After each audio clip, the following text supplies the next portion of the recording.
Yes, let's do it. I just hit the live button. All right. Sorry, guys. I had to go back to StreamYard for simplicity, and I am like right now refusing to pay for it because it is highway robbery. Yeah, it's not even just the price. It's like I'm not even that interested in any of the features that they have. And now apparently if you're on the free plan, you get nothing. You get their stupid logo and you can't even do an intro video. Mm-hmm. Yeah. So how are we this evening? Hello, guys. Hello, guys. Me personally, I'm doing all right. And yourself? You know, excellent. Excellent. I'm feeling really good. Yeah. Yeah. So who here watched Closing Arguments? I know you did, Boomer. Oh, I certainly did. Yeah. Oh, what do you mean the fuck? Go away, Brett. I'm just kidding. What the fuck? Oh, Hot Billy is here. Hi, right on. What's up, Hot Billy? Hell yeah, dude. Welcome, Hot Billy. This is a free speech zone, so we do allow people to talk however they want within reason. You know, if it gets too crazy, then I will probably get rid of you. But you have to be really like hate speechy. Yeah, you really can still break ill. Who isn't me? Yeah. Yeah, you can wild out. Hot Billy is not working tonight. For all of you that don't know, Hot Billy is a bouncer at one of Philadelphia's best dive bars. Yes, and I believe he's HVAC certified, which is very dope. Merv P says it's his first time here. Welcome, Merv. What's happening, Merv? Hold on. The puppy has stolen a water bottle. Ah, the little chooch. She's still on a tear. Yeah. Oh yeah. She cannot be controlled.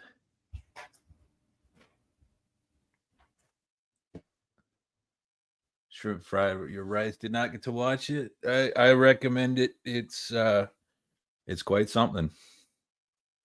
It's quite something. Colleen, yes. We're gonna watch. Closing was. Yeah. Oh, we are. Yeah. We're gonna watch it because I want to break it down. I mean, I am in awe of this man. I am in awe of everything, the integrity that he just oozes, the skill that he displays.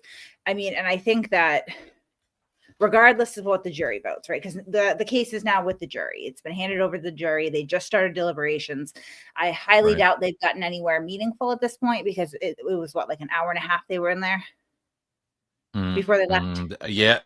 Around that's what I heard. Yeah. Yeah. So not a lot of time for meaningful deliberations, but I think we can look at this two separate things. All right. So, Hank Brennan, Adam Lally, Laura McLaughlin, I think Caleb Schillinger, is that his name? I don't recall. Okay. Well, Caleb, we'll just use his first name. The prosecution team has done everything that they can do at this point. It's over. The case is in the jury's hands. I think they did a phenomenal job. Mm-hmm. I definitely think that first trial was a blessing. Oh, Tuesday's here. Great. It was a blessing in the sense that it really informed the second prosecution. I think the first trial was really Karen Reed's best bet for an acquittal, and it just didn't happen. So because of some of the folly that occurred with the first trial, the second trial benefited immensely as far as the prosecution is concerned, and they did wonders with it. Really, I would feel comfortable voting for second-degree murder, which, as anyone who's been listening to me knows, I waffled on quite a bit. I've been leaning towards second-degree more than you have up until now, for sure. Mm-hmm. We've kind of diverged there a little bit. And can I quickly say hello Tuesday? And also, since I just have this silly little PFP, and for the comments, maybe if we can shift my picture down. I mean, because she's on cam. I just got the silly. Yeah, I don't even know how to do. I don't know how to do that. Hold on. I got faith in you. Hi guys. Hello there. Hello. Yeah. There you go. Okay. Perfect. Yeah. I mean, absolutely. But my point being, anyway, it's with the jury. They've done all they can. They did an amazing job. So I think it's two separate issues in a way, almost, right? We have whatever's going to happen in deliberations, whatever verdict they may or may not render, and then we have this closing argument done by Hank Brennan, which was just incredible. Oh, you just you froze there. That's another problem with StreamYards lately too. It's been a little glitchy. I'm sure Oh she'll come back to no. us soon. Yeah. I do believe she said we're going to watch the closing argument. Oh, good. I don't want to give it away, but I want to tip my hat. There's a moment there with Hank where he it's almost like a little sneak diss. It's a subliminal. It's not so subliminal, but it was wonderfully done where he hearkened to Jackson with one of Jackson's phrases from the last closing argument. I thought that was rather awesome. We'll get to it when we watch it, of course, but that's one of my favorite parts. All of it is incredible. I hope I'm back. This is You why are You back. are. Yeah. I You don't are. like StreamYard at all. Exactly. Yeah. Right. Yeah. But so I think that, obviously both attorneys were cognizant that the cameras were rolling for these closing arguments, right? So you can kind of see, and I think Alan Jackson he was arguing to social media more than the jury, I think, really, because he's really leaning in on this third party culprit theory that was never really even developed in court, right? And he's gaslighting and kind of regurgitating the social media stuff. Hank Brennan was definitely arguing to the jury, but you could tell that he was aware. So you can see the respect that he has for the family, the first responders, civilian witnesses, everyone. And you can tell that in the course of this hour and I think it was 20-minute closing argument that he's laying out the facts. He's provided a roadmap to a conviction for the jury, but he's also doing his part to offer some vindication and rehabilitation to the victims in this and the witnesses in this that had their lives completely torn apart. And they're not supposed to vouch for your witnesses' credibility, and I don't think he crossed that line, but he certainly did his part to humanize them again and point out how terrible it is that they've been villainized. And in the course of this too, which I think is a tremendous skill, because we'll see in this, he seems very genuine the whole way through, and I don't think that's an act. I think that's, No. He's obviously a very principled man, but he even extends some grace and humanity and empathy to the defendant herself, right? At points. I mean, this is just masterful. What do you think? Yeah, I think we saw the difference between a man who is just a man of integrity and character and doesn't play dirty. He plays with wit and smarts and truth. And his closing was phenomenal. And in contrast, we see Alan Jackson, and we even catch dirty little things he does in his own closing, which really just pissed me off because, I know a defense attorney's job is to fight hard for their client, but we know that he's played dirty outside of the courtroom, and he really tried to mislead the jury in that closing. Absolutely. Tanya Vincent says Alan Jackson was community theater, which reminds me of my take. I figured there's going to be a TV movie. Tommy Wiseau is going to play Alan Jackson.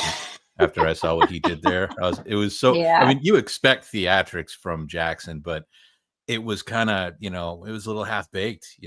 I actually I re-listened to part of it. I know we're gonna go through Hank's, right? Like watch it. But with Jackson, there was a few things, I don't know, that caught your guys' eye, but I listened a little bit today because I just can't get through another listen of his. But I caught things like he says that the Commonwealth is trying to say that John's bloody gouges didn't leave blood on the shards of plastic or whatnot. And he's a master of semantics. He has used words, and then so they want you to think that John's wounds are so bad that they should have left all this blood, but then they also want us to think they were nothing. Surface abrasions that gush blood, apparently. Yes. Yeah. But then they also want us to think it's a weak wound that should have been worse. And, it's like, but one thing I wanted to point out was, did you guys catch how he manipulated the bar footage scene? Manipulated it? Or Yeah. maybe Yep. not. I mean, his description of it, I thought, was laughable and cringeworthy. Let me see if I can go back and I can show Yeah. you exactly what she's talking about. Hold on, because he Sure. zooms in at one point, so you can't see their facial expressions. It's sort of like cropped, No, right? Yeah, he cuts out so there's a whole scene, and Mhm. he Oh, no, lines up one part of the scene and another part and removes the middle. Right. And Okay. he removes the people that John was actually talking to. So it looks like he's facing Higgins while Higgins is facing him, you know, when Higgins was doing the wave or the aggressive whatever we're supposed to believe. Right. You guys They caught that? I didn't. Yeah, I glazed Yeah. over. Oh man. Yeah, good catch. dirty. Wow, he really lingered on the whole backward bear hug thing, huh? Yeah, right. Yeah. Right here. So we've got Yeah. right here. Yes. Yeah. So they use dual pictures of the same scene. Yeah. I think even the timeline is off by seconds in one of them. Oh, Right. it But appears that way. Yeah. in the middle here that we don't see is the person he's actually talking to.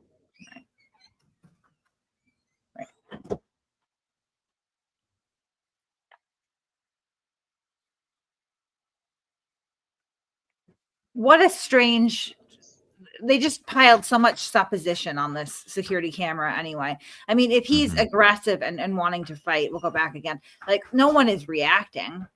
I guess it's just Well- normal in at the Waterfall Bar and Grill that people just, challenge each other to mutual combat and nobody blinks an eye.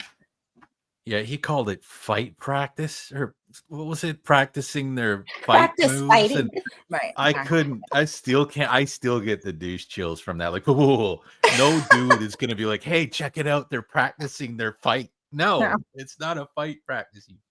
Hey, And Brian, not one person in the bar was like, oh, wow, No. there was tension in the bar. that's what I Yeah. mean. Like, nobody, there's no indication. Like, that lady's just walking by, no big deal. Like, the band's just like, yep, no big deal.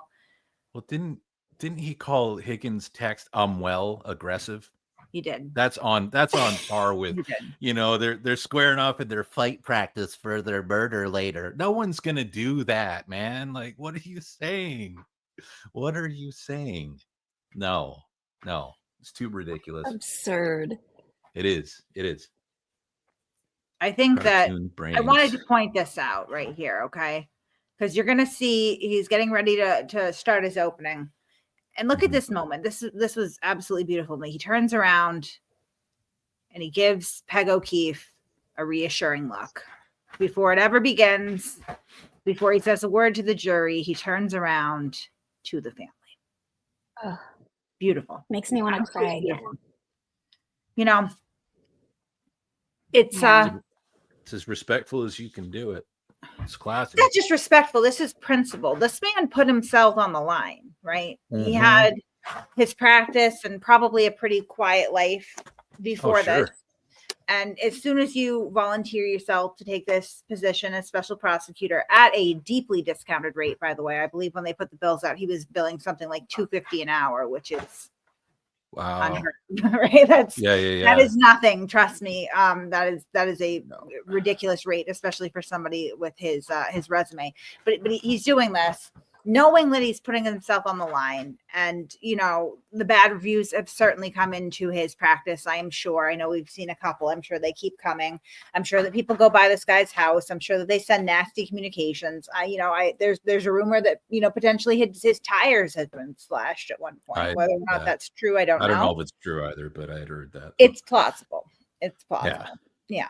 And he's doing it for what? For what, really? For principle and justice, I think. And so I really, really respect that. Yeah. Thank you, Adam. Yeah, Ben Wish charged me $4.50 an hour at a discounted rate. Right, there you go. That puts it in all we context. got were couches, guys. Right. What? That's why I keep hearing about couches, man. I haven't even got a throw pillow. I got nothing. Nothing. I got nothing. You need to work harder. You need I to try know, harder. right? That's what it is. But I wanted to go through this and just really we can stop and comment on it a bit and just kind of listen to this closing, because I think that it was masterful, not only because he laid the truth out there and gave a sense of justice and peace to this man's family and loved ones, who gets to stand back there and listen to, I guess, a form of closure, sort of like, the Commonwealth has been investigating this for 2 years now, 2 trials. Here's what we found. We can tell you pretty close what happened to your loved one, right? And that's important. That's important. And he's done that for them. And for the public, he said, I'm going to clear off all the misconceptions. We're going to stop with all these distractions, and we're going to look at the truth together. And it's vindicating for someone like me. And I don't like to do the whole soapbox woe is me thing, but I was made aware of this case about 2 years ago now, and nobody else was talking about it unless they were buying into the conspiracy. And I looked into it and very quickly determined that it was bullshit. And I started speaking out about it alone, right? And of course, we've had more people come now and speak out, but it's still the minority, because it's an uncomfortable thing to do, to talk about this in public and receive the backlash that you're going to receive. So it must be vindicating for other people, because I know it's vindicating for me to hear a lot of the things that I've been saying for years said in open court by this brilliant, talented, successful man, principled man, for everybody to hear. So I think that this closing statement isn't just, closing argument rather, isn't just like, the technical closing argument. He did great for that, great for the jury, but I think it's profound and it means a lot more in this context. Yeah. Really well said. I agree.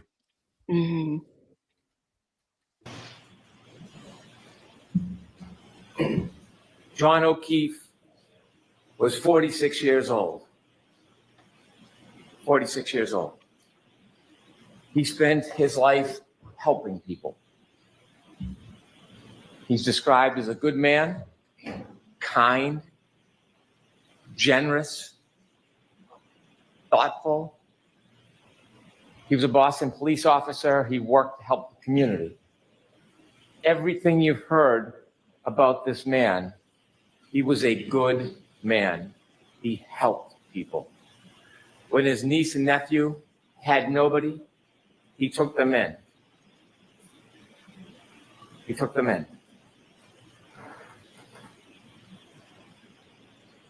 John O'Keefe seemed to be the type of person who would help anybody at any time. And on January 29th, 2022, John O'Keefe needed some help. He needed help from somebody else. You see, John O'Keefe had just been hit by Karen Reed in front of 34 Fairview Road, and he lay on the ground dying, and he needed help. Someone to reach out a hand, someone to knock on a door, someone to make a phone call to 911, even anonymously. Not take responsibility, just to help. And there was only one person in this entire planet who could help him that morning, to give him a chance. Maybe it was a 33% chance if he met the Isaac Wolf of the world, but to give him a chance. And that one person who could help him that morning was this defendant right here, Karen Reed. And she made a decision. In her Lexus with the shattered taillight, debris field all over the front yard, and John O'Keefe lying helpless like a child on the front yard, she made a choice. She didn't call 911. She didn't run to his aid. She didn't knock on a door. She made a decision about herself. In her Lexus, she drove away.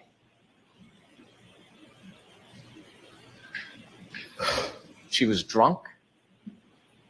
She hit him, and she left him to die. She was drunk.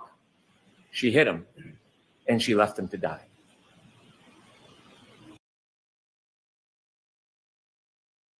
So right there, I mean, he's obviously addressing every single member of the jury, and he's making really good use of the court space, I think, right? The courtroom and in there. But I think that it's great how he started off by humanizing the victim, right? Yeah. Yeah, that was powerful. And it was just emotional right from the beginning watching Peggy break down. Right. Yeah. Yeah. Before I go through and detail the evidence, let's talk a little bit about the evidence as a whole. She was drunk. She was drinking that night. She was drinking McCarthy's with John. She was drinking at the waterfall. Her blood was taken with samples of the retrograde analysis, almost 2 to 3 times the legal limit. She was drunk. She hit him. The timeline in this case is beyond dispute. You can accuse, assault, characterize, malign, twist. The timeline doesn't change. It is data. Data is data. The black box, the forensics from the SD card, we know exactly step by step where they were. We know in that window, she hits him because he never moves again. His healthcare data, the temperature on the battery of the cell phone, the physical evidence, the debris field, the DNA, the hair. And then she left him to die. He had a basal skull fracture, counter coup. You heard all about it when the back of your head hits the ground and the brain comes forward. Dr. Wolf told us the reason why they have level 1 trauma centers around the country is because people can survive this injury if they get help. That's why they have this care. That's why they have these hospitals. But you got to get help. You got to get help. And if you don't, you develop symptoms, ecchymosis, raccoon eyes, your brain swells, and you die.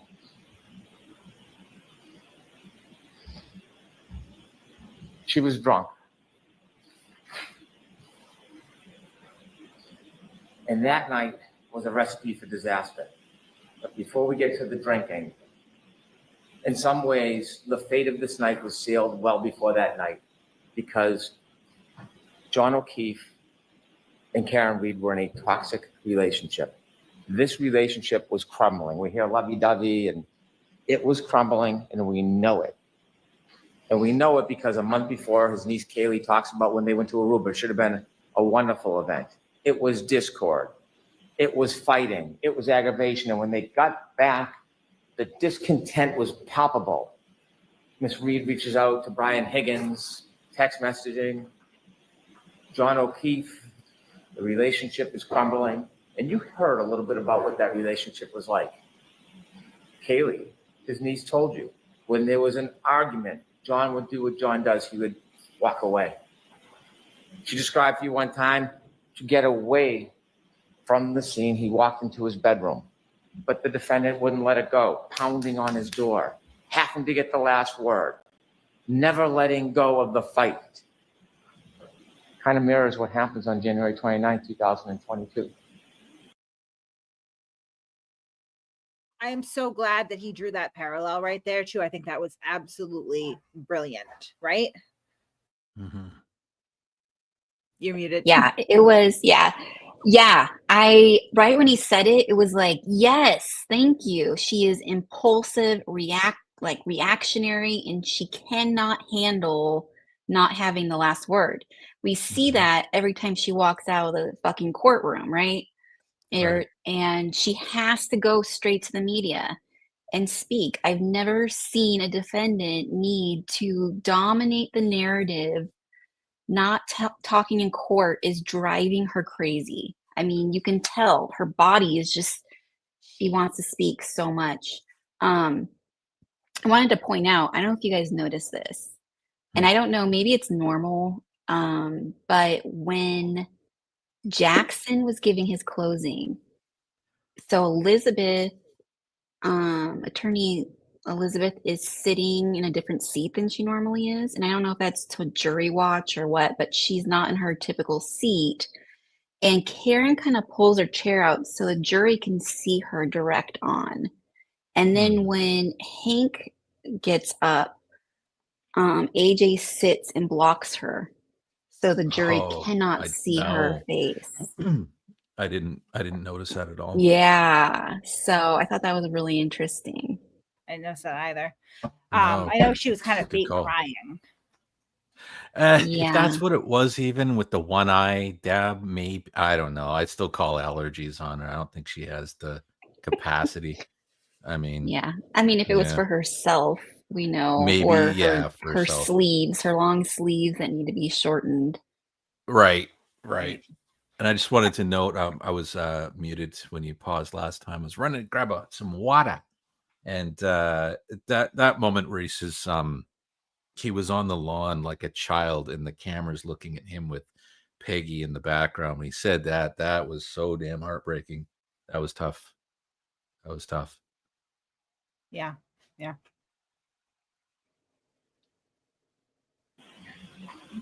And maybe outward appearance, they got along. Maybe sometimes quietly they got along. But behind closed doors, relationships have up and downs. We have a bird's eye view into the relationship on January 28, 2022, because we have the text messages, not so lovey-dovey. The relationship is almost over. The tensions are simmering beneath the surface. They are not getting along. She believes Mr. Keefe is already halfway out of the relationship and he's not into it anymore. You will read them, you saw them. This relationship was unstable and at its end. And so fast forward that night. That night, after this discord, after the arguing, they go out and what do? They drink. And they drink a lot. So Keefe drinks a lot and Karen Reed drinks a lot. You've seen the McCarthy videos. You can call it 6, 7, 8, whatever you want to call it. You can see the shots into the mixed drinks. More shots into mixed drinks. Count them yourself. Over a half dozen mixed drinks in just a few hours. Sober? And then at the waterfall, a shot, a mixed drink. Now, it was brought up the waterfall that there was some type of discord between Brian Higgins and John O'Keefe. They knew each other. They were friends. Brian Higgins' conduct of speaking to Karen Reed is not honorable. It's not. But they were friendly. There was no adversarial relationship. There was no anger between them.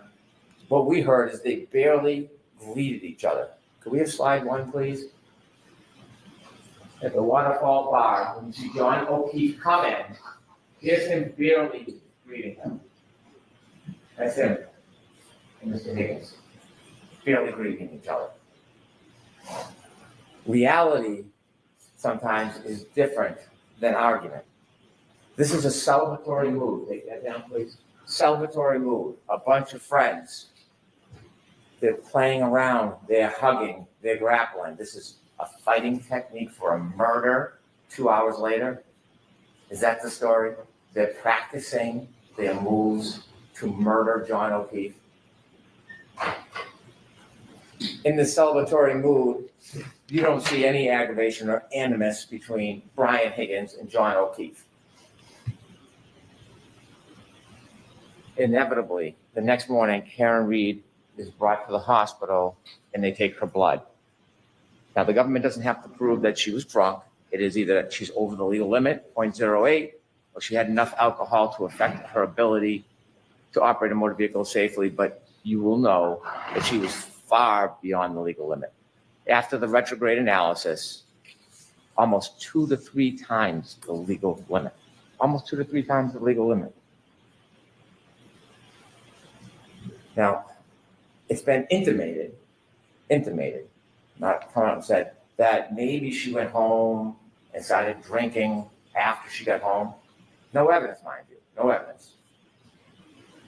And that somehow that is why she had a high blood alcohol level.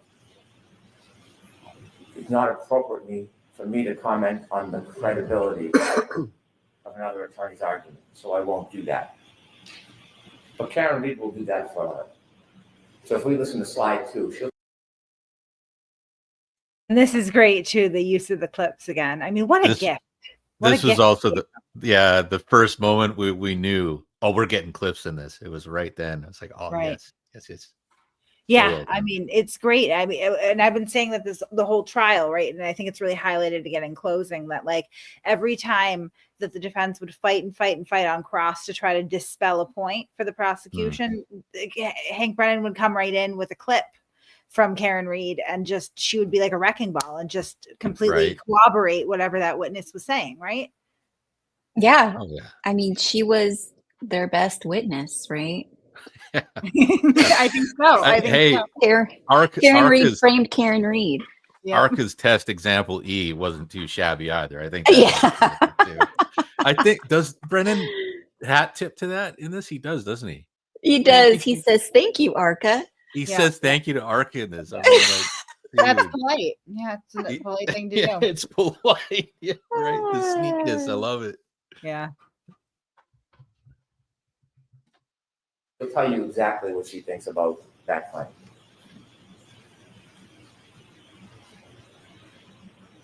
My alcohol intake's probably about 5 or 6 or 4.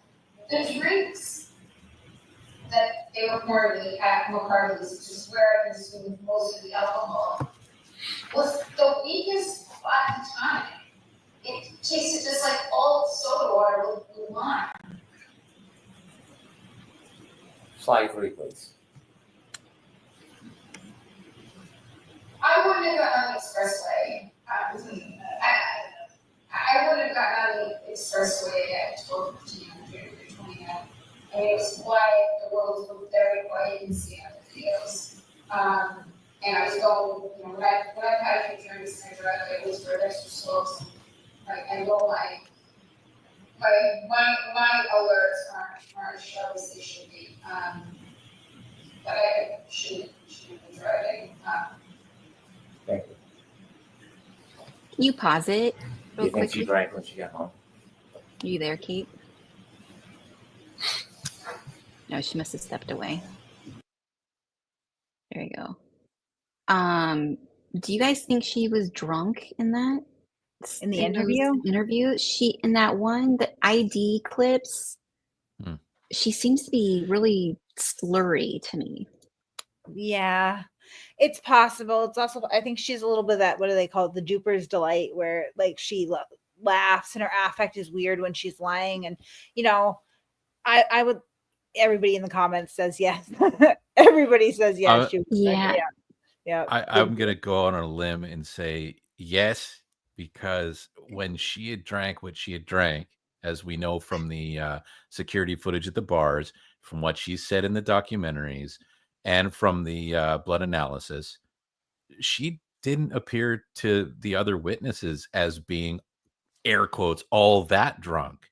They didn't think, and you don't get, that's a power that you get with experience and over time. You got to drink like it's your job to get that tolerance where you're fooling people.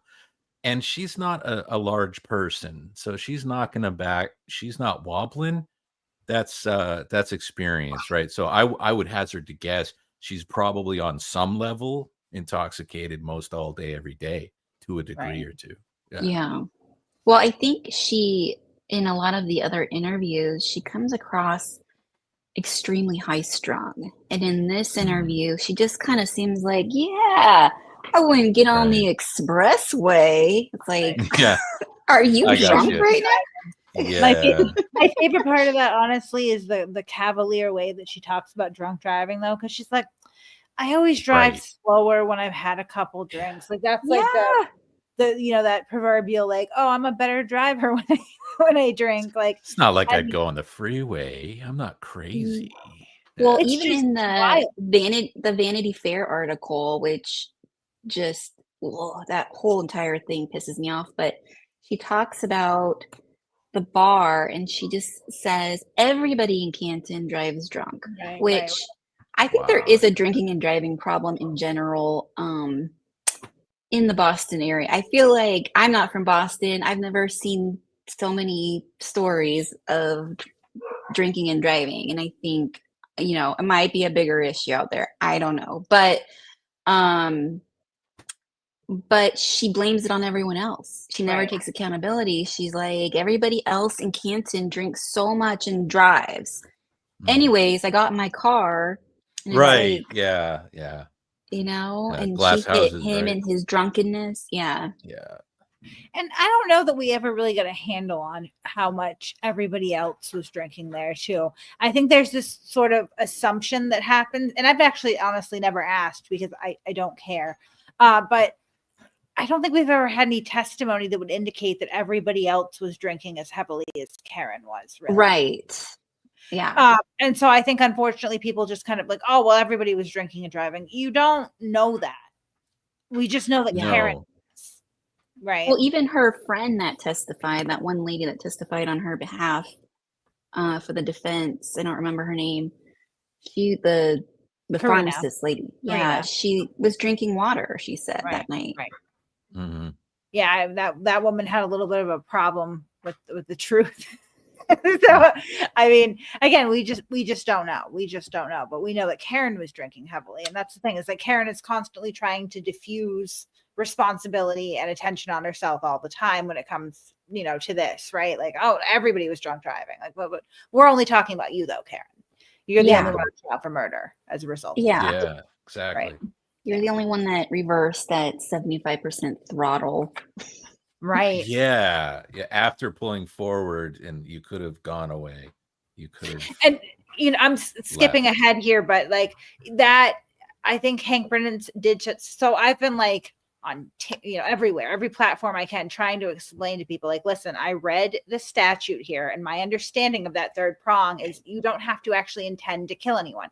And Kevin and I would go back and forth, and I could understand that for a jury of laymen, it obviously, for social media and the public, it's hard to reconcile like the word murder with what happened here. But I think he did such an excellent job of like breaking that third prong down, right, and explaining how it perfectly applies here. Perfectly. The boulder analogy, that even without the boulder, I think that even stronger than the boulder was when he said you wouldn't drive like that backwards in your driveway if your kids were at the top of it, would you? No, you'd say, what do you want to kill someone? Right. Perfect. That's exactly, it's so plain. And I would do that with Free Karen Read people when I would debate them or whatever, especially like the second trial, you know, up till closing. It's like, oh, like, do you want to come over and I'll drive my car at you at, you know, 24 miles an hour, 70% to the ground? And they'd always be like, no. I'd be like, why not? Right. Because you know that could kill you. Because there's a likelihood, a strong likelihood of death. Right. And that's the question too. It's like the people who feel so strongly that she is innocent. It's like, then, you know, then explain, what was she doing reversing at 24 miles per hour, 75% throttle at the exact time? Like, who? I mean, I don't know anyone in their right mind who would do that. Right. And why? Right. Anger. What else was she doing?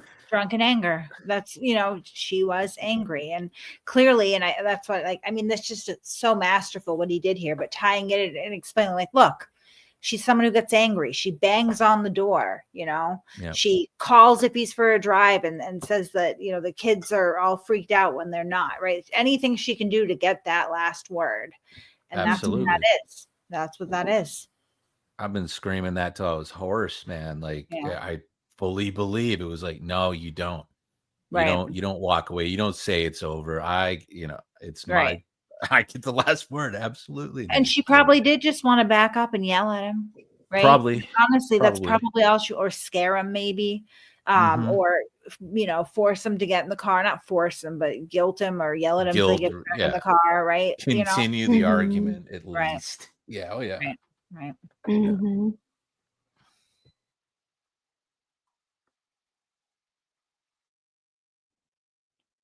When they leave the waterfall bar at 12:12, you see a video, you have it in evidence, there's a still photo of John O'Keefe holding a glass, not from the Albert's home. He didn't sneak into the house in the cupboards and grab a glass. From the waterfall, you see him with a glass, and in it is a straw. Take a look at that picture. And now from 12 on, we virtually have a historian in the data that tells us exactly where he went, exactly step by step where he went. And how do we have that? Well, we know the defendant's car had like a black box, and Dr. Judd Welcher, took the data from the black box and downloaded it so you can see the movements and the triggering events. And then Shannon Burgess, well, if you don't like what he says, don't attack the data, attack the man. He can be mocked for his LinkedIn profile or his unupdated CV.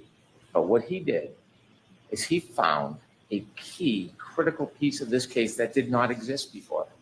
He found it recently.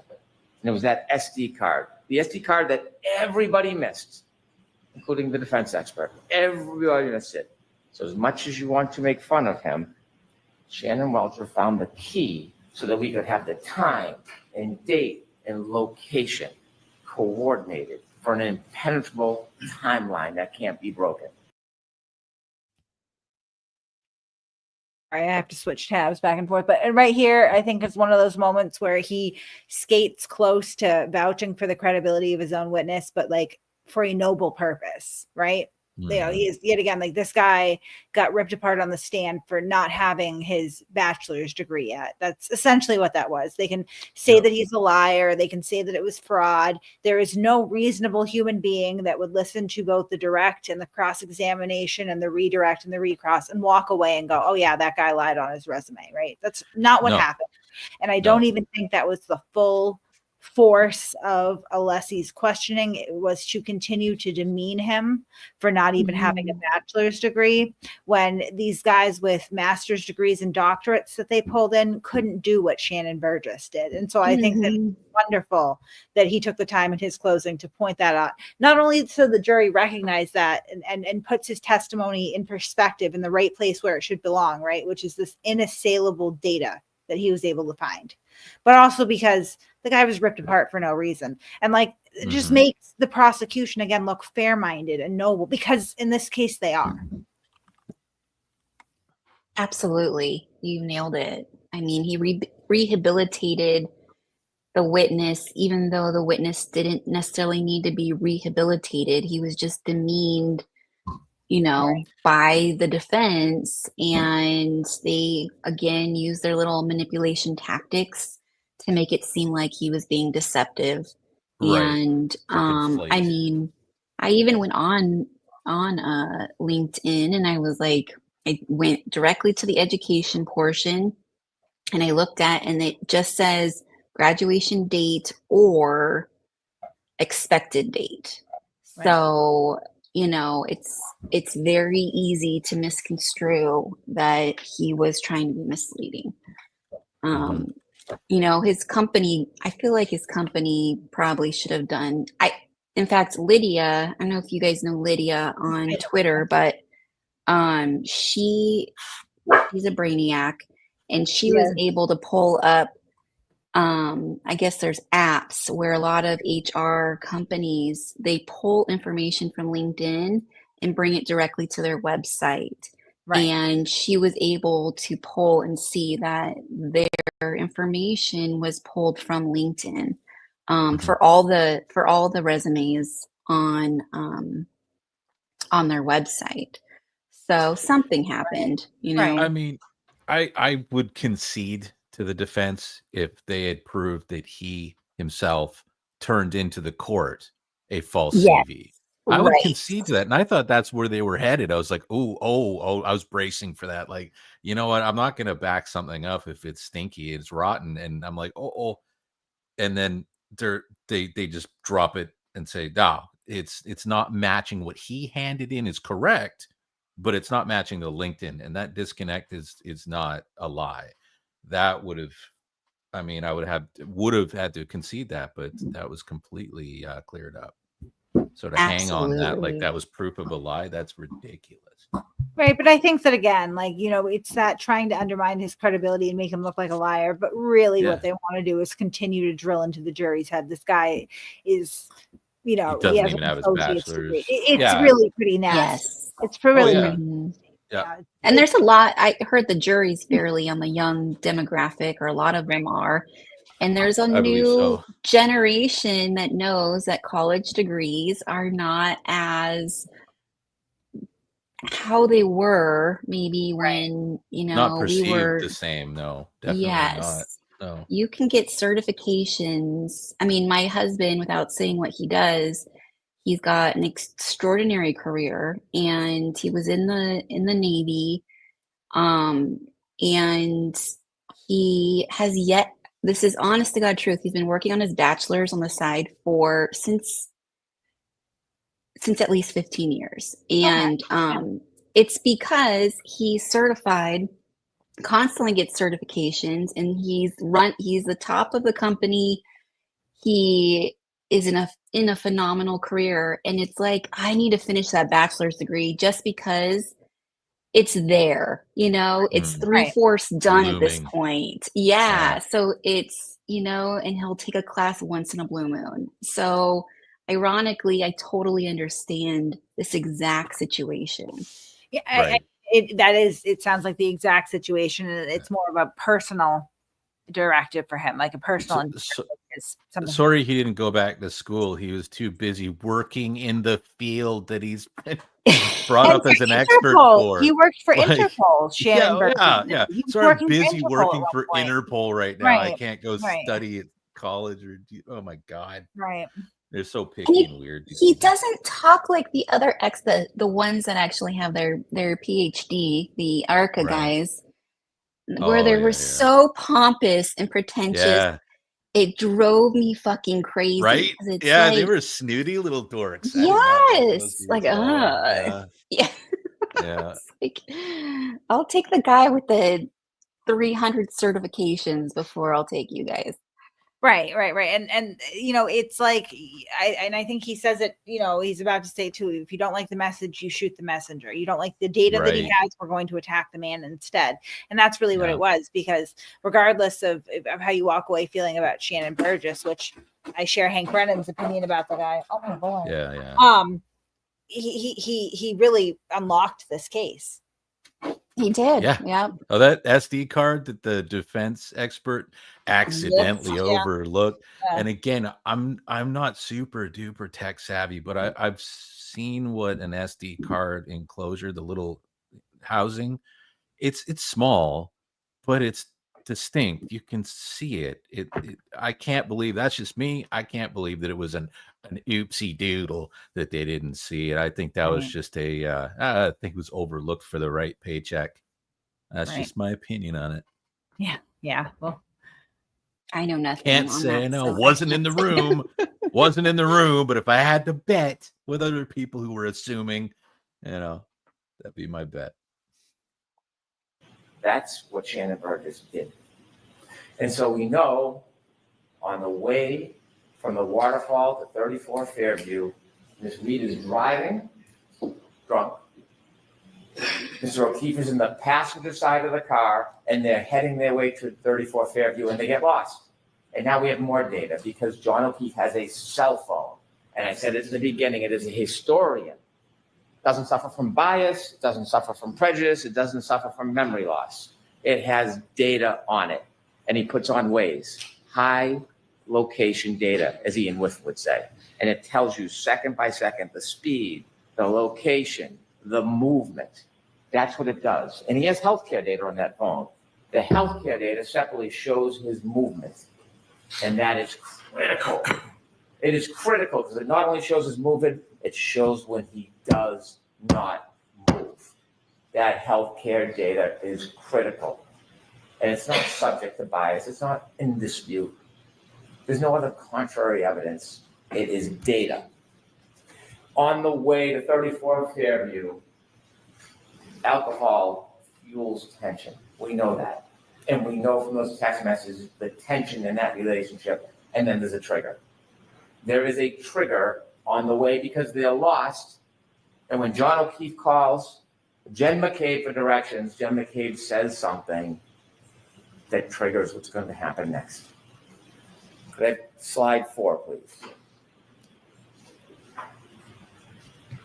Very close to the outbursts. In fact, when Jen was navigating John to the outlets when I was driving, she said it's near Ashley's house. Ashley and John had hooked up prior to John and I dating. And so as they travel to 34 Fairview, under the duress of this crumbling relationship, fueled by intoxication, we have triggers. Now, we know on their way there, we know from the data, where they went, how they moved. If we look at slide 5, Ian Whiffen showed you a guide. You could enlarge that a little, please. And it shows you with the healthcare data, it registers as flights climb, but it doesn't mean someone's climbing upstairs. What it means is there's an elevation, and he breaks down the data, the red, the green, if you could move down to this film. And then the bottom left, that's 34th Fairview. You can see second by second the circles of their route, even the 3-point turn on Cedar Crest. That's what you see. At that point, they've left the bar. Remember, the battery temperature was 82 degrees. They're now in a car. It's now 77 degrees. Think about how accurate the battery temperature is, that it reflects the difference between being in a bar and being in a car. They take a 3-point turn at Cedar Crest. And because of Shannon Burgess and because of Judd Welcher, we have the data, and it's a triggering event. Remember, if there's an acceleration past 30%, it registers data on the car, and that's exactly what happens. Is a 3-point turn, and it all lines up with the cell phone after you synchronize the times. It's that simple. It's nothing complicated. There's nothing tricky. There's nothing devious about it. It's data. They do the 3-point turn, and you can match the cell phone clock with the Lexus clock, and when you do, you can reconcile the difference. There's been a lot of talk, a lot of argument, a lot of fights. Shannon Burgess says 21 to 29 seconds. Mr. DeSorger comes in. Unfortunately, he wasn't able to actually do anything. He wasn't given the invitation to test the data. He just looked at the report and made criticisms like a Monday morning quarterback. But even he, looking at the data, says, well, it's 3 seconds off or 2 seconds. Same window, same time. We can have all the arguments we want. They're there, they're together. The data matches up perfectly, perfectly. And so they make their way down to 34 Fairview Road. They don't stop. They don't stop at the driveway. They don't stop. And John O'Keefe gets out of the car. They go to the flagpole, and we know for 2 reasons. One, the data. And secondly, Mr. Nagel and Ms. Mason at Cedar Crest, at that intersection before it goes down to the right, they meet. They let Karen Reed go first. They follow behind in the truck. Now, at this point, Mr. O'Keefe has about 8 more minutes before the beginning of the end of his life. And he's in that car. He's in that car for most of it. Because Ms. Mason and Mr. Nagel don't see anybody get out of the truck. Nobody crosses the lawn. Nobody goes to a garage. Not just because they didn't see it.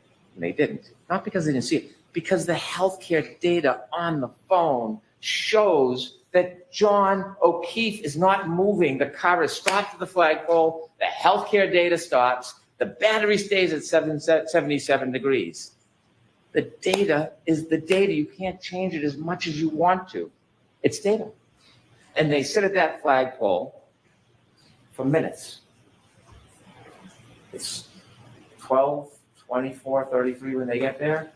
They're there past 12:30. Remember, Ms. Mason and Ms. Nagel said they were there about 5 minutes and then they go. It's not exact, but about 5 minutes, they said. So there's about 2 minutes left for John O'Keefe. And what are they doing in those 2 minutes? What are the last 2 minutes of his life that he can remember that would be open to him? They're arguing. They're arguing. They're arguing. And we know they're arguing because Ms. Reed tells us through first responder Becker. She was sad. Remember, he sees her in the back of the ambulance and he's trying to calm her down. She was sad because her last moments were arguing. They're in an argument. That's why they're not going in the house. But John O'Keefe decides to get out of the car. And we know because the dome light goes on. That's what happens when you open a door. Whether he's bent down, he's standing outside or on the other side, the dome light is on. And then you see the data. John O'Keefe begins to move. 12/31/56. It's the first time he has moved since they got to the flagpole, and it will be the last time he moves in his life. And he moves to 20 seconds. Ian Whiffen said that the satellites, they move, they reconnect, they pull information. He's no longer on high frequency data because waves are shut off. Now it's more random, it's low frequency. We would never suggest, and Mr. Whiffen did not claim, based on location data alone at that point, you can tell exactly where John O'Keefe is. What he said is it was readings all night. The bullet is always near the flagpole. That doesn't mean he was always near the flagpole. He could have moved. He could have moved in the circles and come back. Location data is consistent with him never leaving the flagpole, but that in itself is not enough. But there's more. There is more. There is the healthcare data. There is the temperature of the cell phone battery. And so he moves to 20 seconds. It turns west. It does not say he walks to the house. That's not what the data says. It doesn't say that he goes straight line and he walks over to the door. In fact, could he even get to the door in 75 feet? Could he get there? Because when the investigator for the defense testified, he measures from the driveway. He never stopped at the driveway. He never measures from. I think that's a really important point that he brings up too there. And it kind of points out the defense's dishonesty there, that they hired an investigator to do measurements, but never from where Karen Reed admits that she left him, right?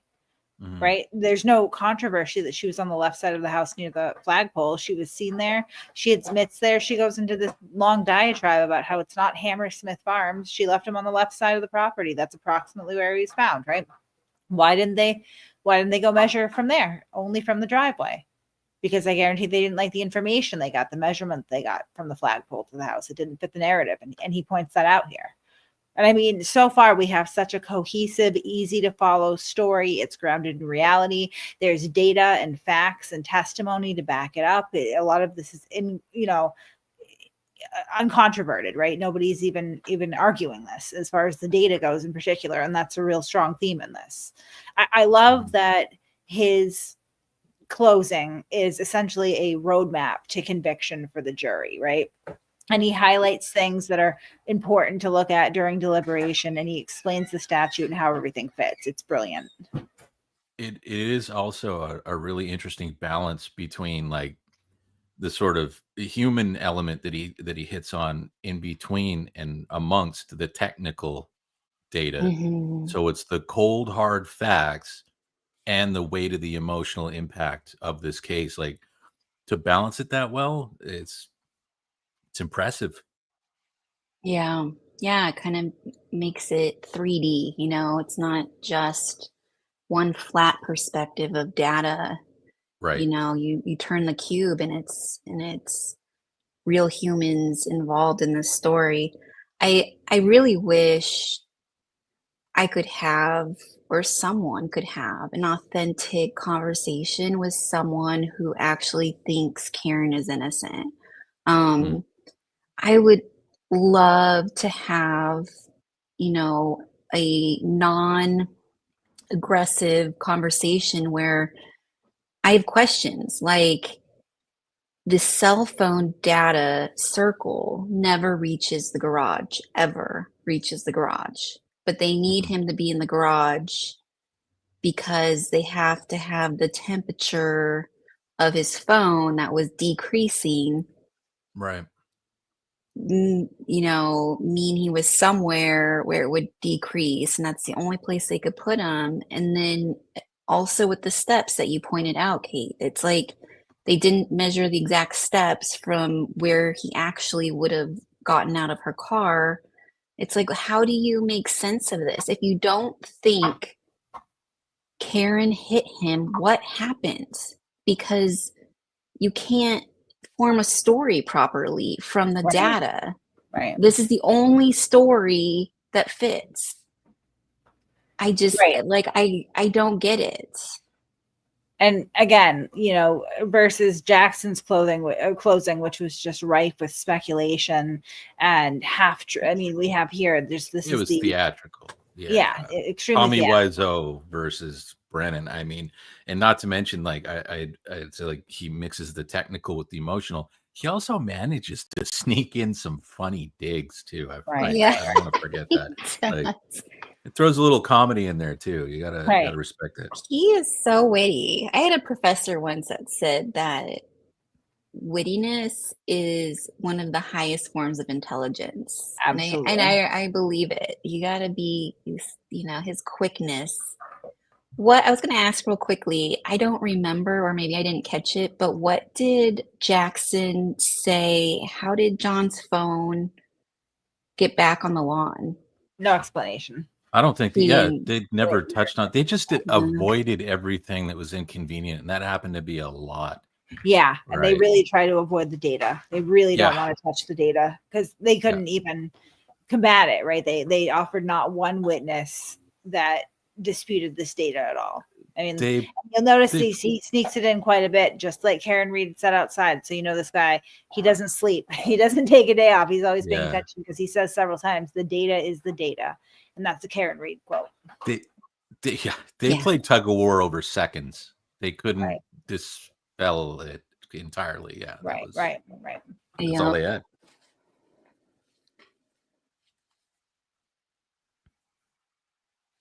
From the flagpole. She never measures from the flagpole to the garage door. So this fantasy that somehow he walked in the garage, even though there's no evidence, there's no witness, there's no data. 20 seconds of his life, and he moves. And healthcare data registers his steps. It could be pacing, it could be a straight line, it could be shaking the phone. We don't know. We don't know. We don't know everything. We don't know every little detail in every little second. We don't have to. That's not doubt. That's not reasonable doubt. We know for that 20 seconds he's moving. And in that 20-second window, when he moves, he has his phone and he looks down, 12:32:09, he sees a text message from his friend, John McCain. And he looks at the text message and he closes it.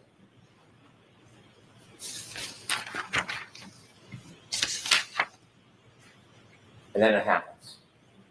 We know from the uncontroverted data from that black box, we know that Karen Reed, after he gets out of the car, drives away.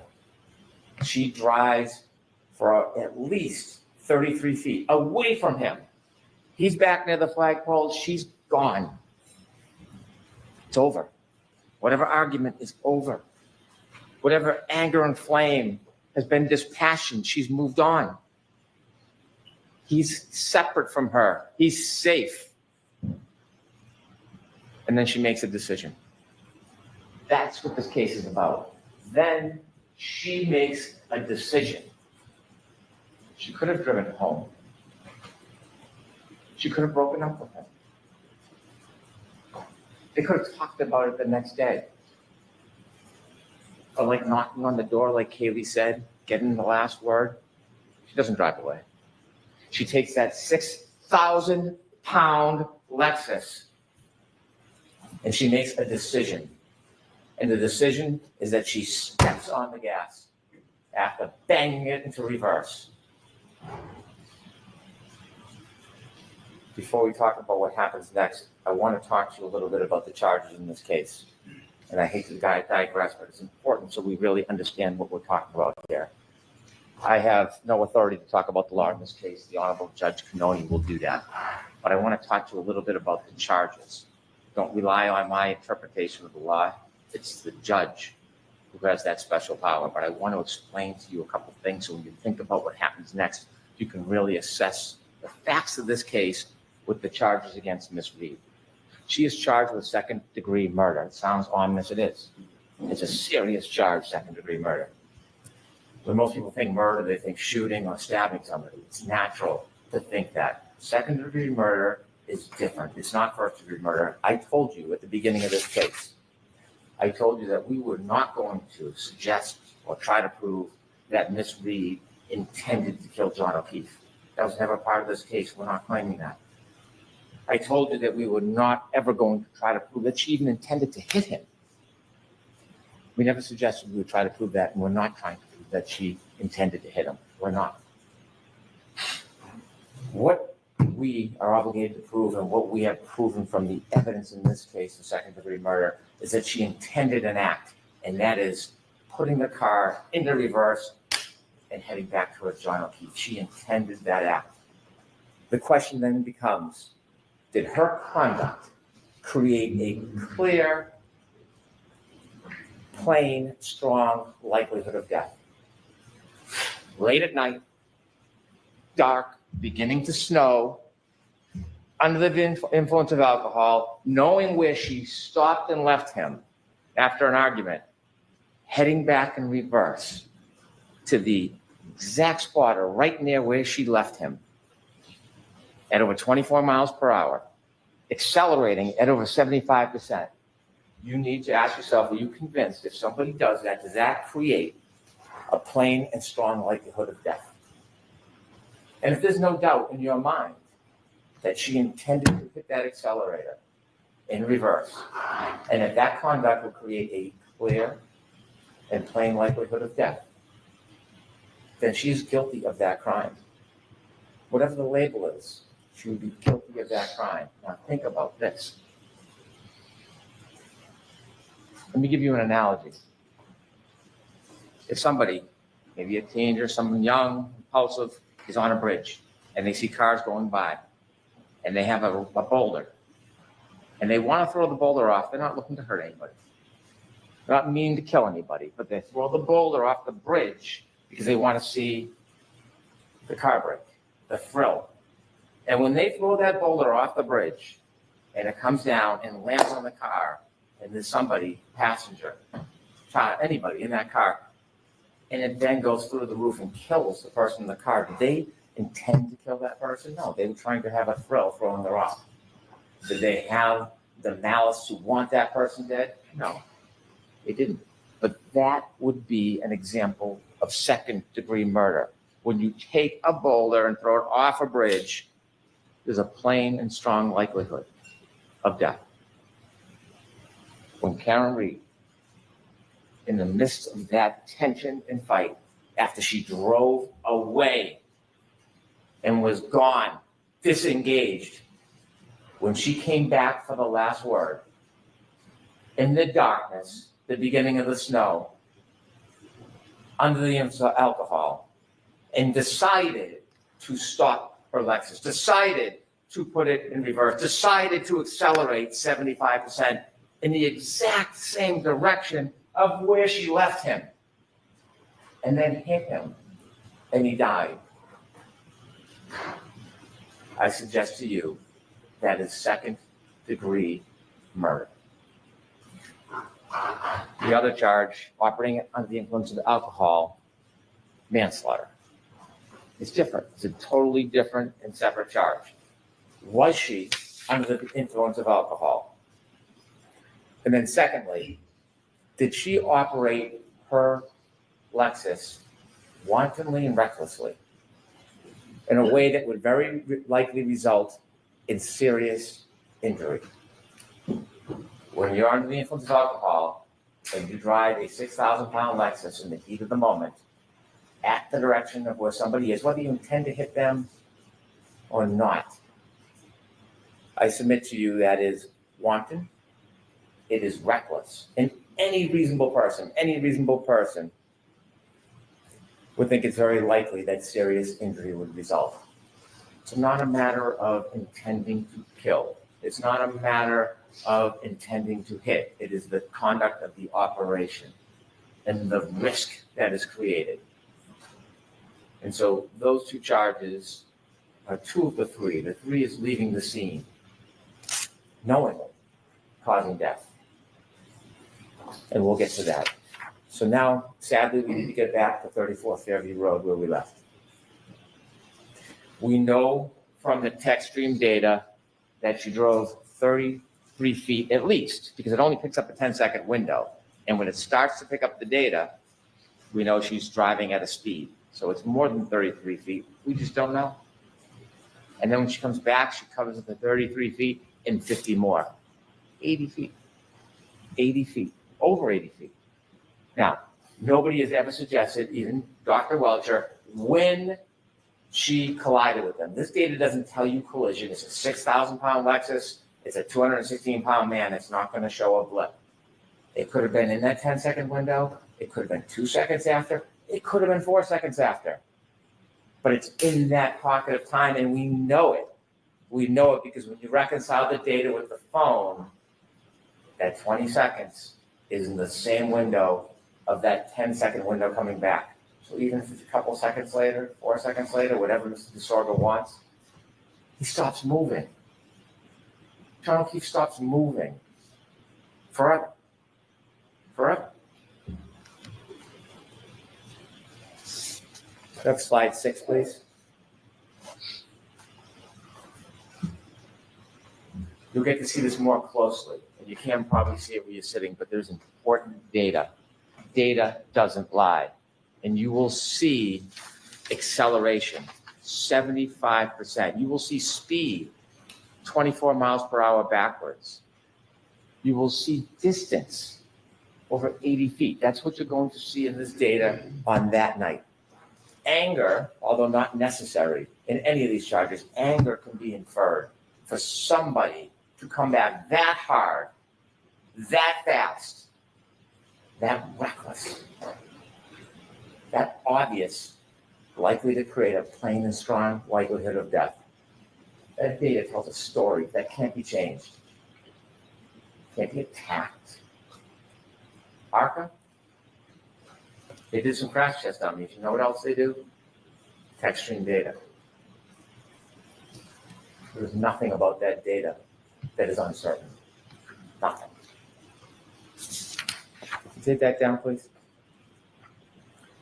When Miss Reed hits John O'Keefe, collides with John O'Keefe. We don't know if he went in the air a foot. We don't know if it was how much of a clip it was. We don't know if he stumbled back, but we know there's a collision. There's no doubt there's a collision because her taillight's all over the yard. It's all over the yard. And when he falls back and he hits the back of his head, his basal fracture, he's then lying there helpless. When Miss Reed leaves, she leaves behind tons of her taillight all over the yard. All over the yard. It's called debris field. And you've seen videos. You can't replicate the exact contact. You can't because you would need where the person was hit, how fast the person was going, but you know what happened because when you look at the debris field, when a light is broken, it's no different than what was on the front yard. It's no different. She leaves him behind. She leaves her taillight behind. She goes home. And on her way home, you know she's still angry.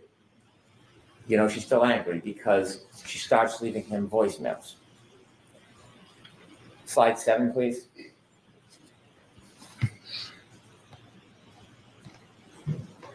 Healthcare starts at 12/31/56.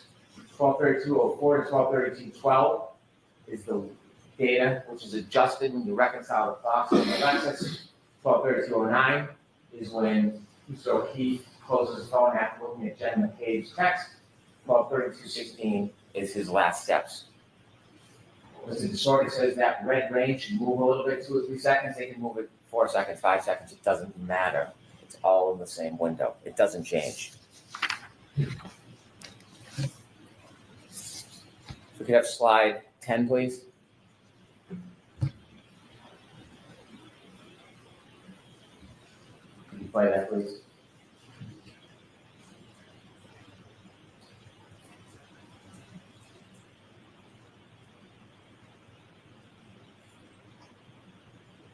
Thank you. Each one of those pegs represents 10 feet.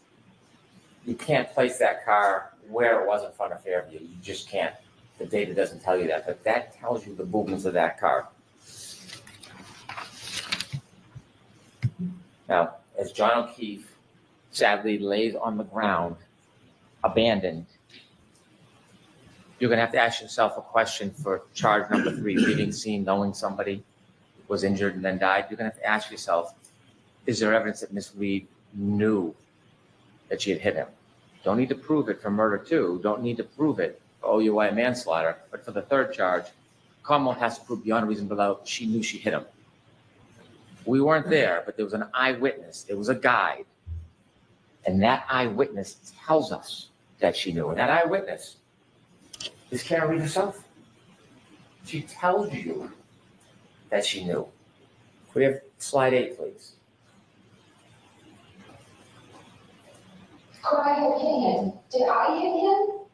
How could that have been? I don't know what that could have been. It was howling wind. I had YouTube blasting on the stereo. And I thought, did he somehow try to flag me down, which was the reaction I was hoping to garner as I slowly pulled away from the house. Did he come up and maybe trip or bend over to pick up his cell phone and I ran over his foot and then he passed out drunk? I mean, I didn't think I hit him, but could I have clipped him?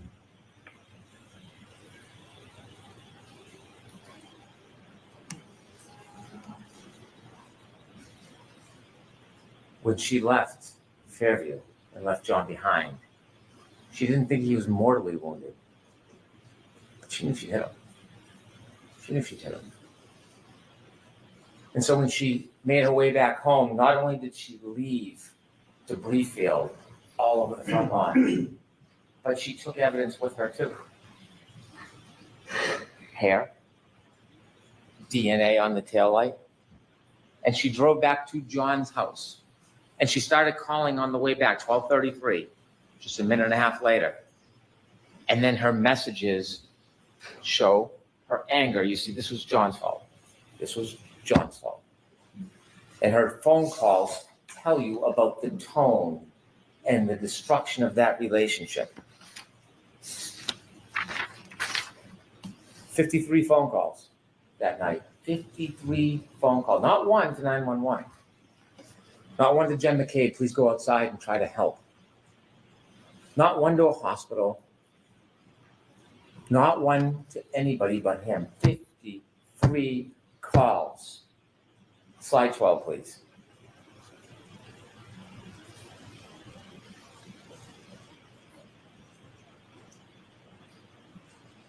Can you play voice note 1, please?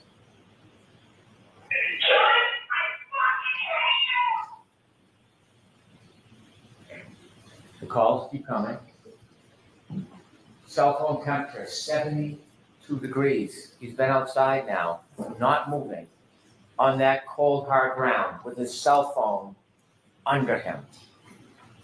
The warmth of his body, the cold ground, 72 degrees. It tells you the story. As this temperature plummets and that cell phone battery is compromised, so is John O'Keefe. And him and his cell phone alone on that yard. 66 degrees at 12:45. It is plummeting. Ian Whiffen's taking a phone and putting it in a freezer, not a same analogy. The idea that means that John O'Keefe was in the house, absurd. 66 turns to 61 at 12:53. 48 unanswered calls from the defendant. He's not in at a party. He's not wrestling with Brian Higgins. He's not in a fight. If he's in a fight, his cell phone would be moving. There would be healthcare data. There'd be steps. If he got into the house in 20 seconds and his cell phone is found under his body the next day, and how would he get back outside? There would be more steps because this phone is working. The data is the data. There's nothing wrong with it. It's registering everything. The temperature, the movement. He doesn't go in any house. He can't go in any house. His phone never moves again. Voicemail number 3, please. Listen to this. John, I'm feeling a fucking kid. Nobody knows what the fuck you are, you fucking pervert. Did you hear that?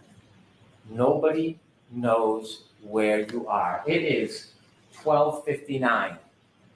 John O'Keefe has been on that lawn for about 27 minutes. She hasn't called anybody else, hasn't spoken, has no information. Nobody's called her. You'll see her phone records. And she says, nobody knows where you are?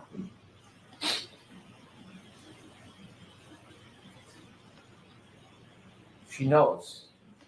She knows. Nobody does know where he is. Except her. Except her. Why is she asking nobody knows who you are? She is starting to get panicked because she knows she hit him. Not suggesting she meant to kill him or for him to die, but she knows she hit him, and now he's not responding, and she's getting nervous, and she's getting anxious, and she's leaving call after call after call. He's not answering. He's not calling back. He's not even picking up the phone. And we know what's happening at this point. Panic, drunken denial, it's setting in. And so then we see the healthcare data from Miss Reed's phone. She doesn't move after 1 o'clock. She could be sitting, she could have fallen asleep, but she doesn't move for a while. But she wakes up. She wakes up early the next morning. You can take that down, please. And when she wakes up, she doesn't call Jen McCabe and say, "Where's John?" She doesn't call Brian Higgins, has his number, has been texting with him. "Hey, was John at a party with you? Did you see John tonight?" She knows exactly where she is, and she's frantic. So she wakes up Kaylee, that young girl at the time, and she says, she's panicked, she can't understand what she's saying. "Call Jen McCabe. Call Jen McCabe." Why is she calling Jen McCabe? She calls Jen McCabe. You know what she doesn't say when she calls Jen McCabe? "When did he leave the house? What happened last night?" No. She calls and says, "I left him at the waterfall. I left him at the waterfall." See, now it's gone from panicked to self-preservation. "I left him at the waterfall." And Jen says, "Left him at the waterfall? We saw you in front of the house." Click. Hangs up. Hangs up. I love that he points this out too, because like it's something that I hadn't even put together. Because I just for some reason always escaped me. But as soon as she tells Jen, I left him at the waterfall, and Jen is reminded by Matt, who goes, "No, wait, we saw her outside." And so she's aware that they've seen. She immediately hangs up. That's panic. Oh, yeah. I didn't know that she immediately hung up. Yeah. Yeah. Yep. And then called Carrie Roberts. And like he's about to say, listen to how the story changes when she talks to Carrie Roberts, right? Right. So then she calls someone that she doesn't know very well. She calls Carrie Roberts. But now she has to pivot because someone has seen her in the exact spot that John will be found soon. Whether she's the first one there or somebody else, John will be found. Maybe Lucky missed him. It's a snowstorm. You can't see.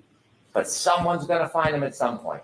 So she calls Carrie Roberts. It's no longer she left him at the waterfall. She pivots. And she calls, "Carrie. John's dead. I think he got hit by a plow." Why do you think she chose those words? Why did she choose those words?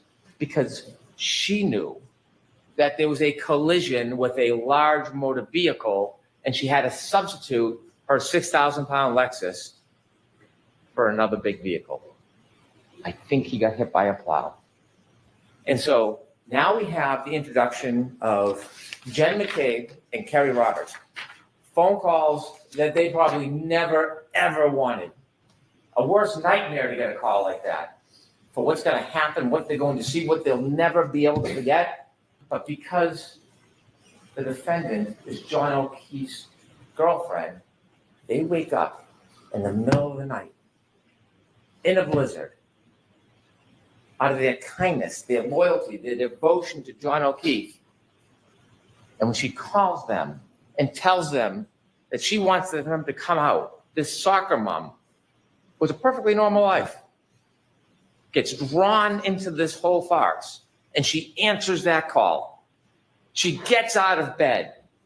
The spirit and kindness she displays to put herself in that position because someone asked for help, because that's what good people do.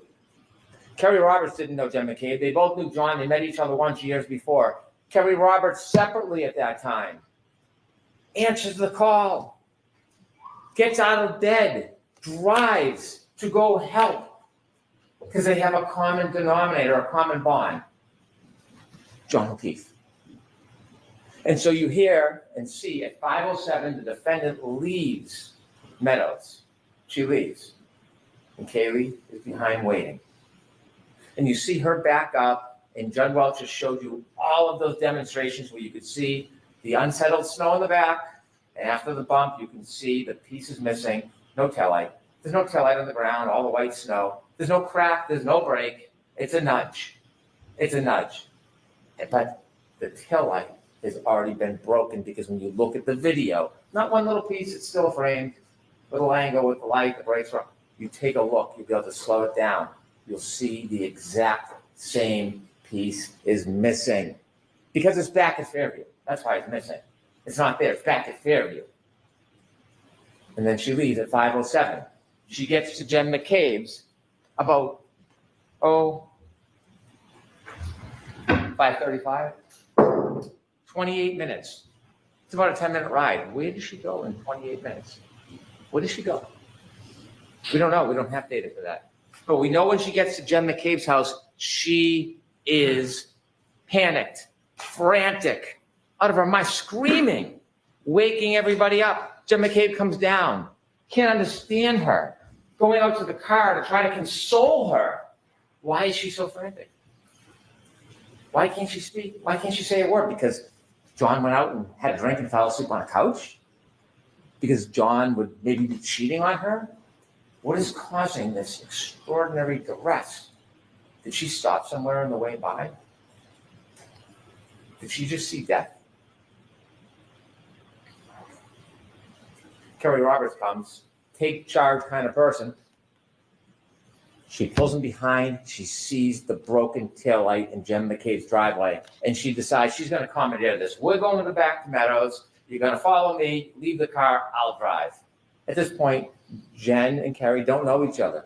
They've only met once. And they go back to Meadows. They obviously don't find John because he's back at 34 Fairview. And then they start their way towards 34 Fairview. They start driving towards 34 Fairview, and they're looking. And you heard from Kerry Roberts, Jen McCabe, they're looking out the window. They can't see a thing. The snow, the blizzard, the weather, the darkness, they can't see anything. And they're driving, and they decide they're going back to 34 Fairview. And this is remarkable. This is remarkable. When they start their way past towards 34 Fairview, they get close. And when they get close, they can see nothing. But the defendant screams, "Stop, let me out." And they look around and they say, "What? Let me out, let me out." She does not see John O'Keefe. She knows where he is. She knows exactly where he is. She knows where to find him. She knows where to expect to find him because she knows where she left him. She tells us. Slide 13, please. Driving Jen's in the passenger seat. And I described this to everyone, so you probably know this before, but John looked like a buffalo on the prairie.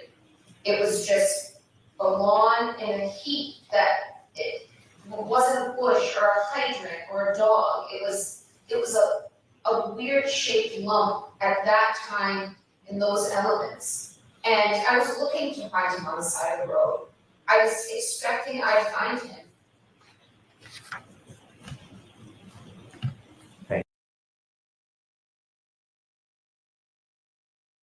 I think that statement actually might be more damning than he didn't look mortally wounded, honestly. Mm-hmm. Yeah. That's why I think she's drunk in these interviews. What are you doing? Like, what sane person would do that? Yeah, I was expecting to find him on the side of the road. Why, Karen? Mm-hmm. Right. Not just that, but she goes into detail about the dread that she's feeling. Like she's not only expecting to find him, she's expecting to find him in the condition in which he is found. Yeah. She just jumped straight to that. Like that's telling. Yeah, weird shaped lump, exactly. It's not even like she's like, I could see him, that he was clearly visible, just like I saw a lump that wasn't a tree, It wasn't a bush, and so you equate that with him. I mean, it's just, this is what's going to sink her. I It's think. morbid. Yeah. Yeah. I mean, she literally is telling us she did it. Right. Mm-hmm. Right. You know, I mean, I don't know, what are we doing here? why are we here, you guys? My mind is blown. We're here because there's a horrifying reality going on, which is that you can purchase your way out of this, potentially anyway. Which is, again, like this deep abiding respect and admiration that I have for someone like Hank Brennan or Adam Lally or Robert Cosgrove, these men, these prosecutors who are taking on these cases, both the Turtle Boy case and this case, knowing full well the reputational nuclear wasteland that's going to befall them, right? At minimum.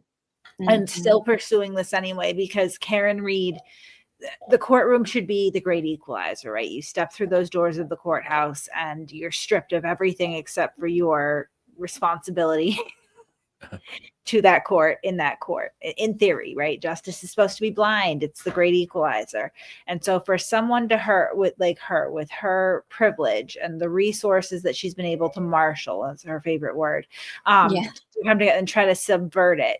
And you've got Hank Brennan here, the last bastion really of the criminal justice system, right? It's just, I am so in awe of this. And, when you strip everything down as he is in this closing statement and look at it, exactly it is. No distractions, no dog bites, no silly commentary over surveillance footage at a bar. If you just look at the facts, this is so clear cut. She's telling us, she's telling us. Mm-hmm. Exactly. Yeah. A weird shaped lump in a blizzard, and you equate that to John O'Keefe. A weird shaped lump, not like a bush, and that is John O'Keefe. She tells us she knows where she left John O'Keefe. And so they go over to Mr. O'Keefe, Kerry, and Karen. And she's upset, there's no doubt. I am not for a second trying to deprive her of the unrest and the trauma that is happening at this scene. Doesn't change what happened before, but I appreciate the trauma. And they're trying to help him. And guess what happens when they first move him around 603, 604? Ian with him. Data. The cell phone battery gets the cool air, presses on the battery, the cell phone battery drops. Healthcare data, he has not moved since that 22nd, hasn't moved. They start shaking him. You're going to see, when you look at the records, that healthcare data starts to move. He's been there all night. Nobody else. Her. And so when they try to help him, she says something that is remarkable. She says, there's a piece of glass stuck in his nose. And she plucks it out. And she says when she plucks it out, blood spurts out. We'll talk about that in a couple minutes. Remember that. Piece of glass, pulls it out, blood spurts out. That's what she says. As they try to help John, Jen is calling 911. They would like you to believe there's a conspiracy. That the glass that's found in Mr. O'Keefe's body is somehow from inside the Albert House. The glass, well, you will hear in the clips. If we don't play it, you'll have all the clips with you. She talks about the fact that he took her walk. He took the glass. She says it. So the Albert House, they don't need to get the glass. He already has the glass with the straw that's later found on the street, by the way. That's what happens on an impact. Things move. The glass comes with him, lands near his body. Debris field moves past him. Shoe, hat, straw. Jen McCabe makes a call to her sister, and they say because it registers 29 seconds, a Cellbrite record is not the same as a call detail record. There's no evidence there was a conversation. No lights go on. There's no conspiracy. You can call somebody. It can ring. It can go to voicemail. They have no evidence, none, that there's a conversation between Jen McCabe, the person who was ripped out of her sleep to come help, and her sister for some grand conspiracy. And so what happens next is traumatic. Kerry Roberts and Jen McCabe see their best friend prone, lifeless, frozen on the ground. And they're living this torment because somebody brought them into this. When they're trying to help John, there is not one suggestion from anybody that John ever went into that house. There's no reason to go into that house because John was never in the house. Not one time has anybody said, what time did he leave? I thought he went in there. Not even a whisper of it because it never, ever happened.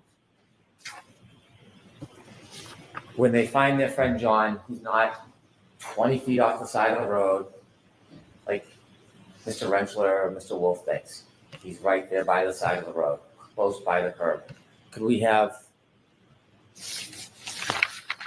slide 14, please? You can see there's Kerry Roberts' vehicle, and then on the left, you can see where they're working. Right off the road, that's not 20 feet. That is a clip, a stumble, and a fall. And remember when John fell, there wasn't snow. It was just the beginning of a dusting. It was the cold, hard ground. Remember what Dr. Isaac Wolf told us about cold, hard ground? Causes this type of injury all the time. All the time. If we could go to slide 16, please. Remember the glass in the nose? The glass in the nose. See on the bottom left, that's where the Canton Police Department found the glass that he took from the car, from the waterfall. And then exhibit 195, matching glass. On February 3rd, the matching piece of glass was found on the street. The matching piece of glass, the glass that was found with Mr. O'Keefe, was found on the street. He didn't fall back 8-10 feet from the road. It broke, and then it shattered and went to the street. I would suggest to you it broke at the time of the collision, and he carried the glass with him, leaving the evidence behind, a trail to memorialize what happened to him that night. Remember the straw I asked you to take a look at that picture when you're leaving the waterfall at 12:12, the black straw in the drink on the street. Collision, glass, nose, straw, back, was his head. Can you play the clip on the left, please? 59. So when John got out of the car at Brian Albert's house, he took my full.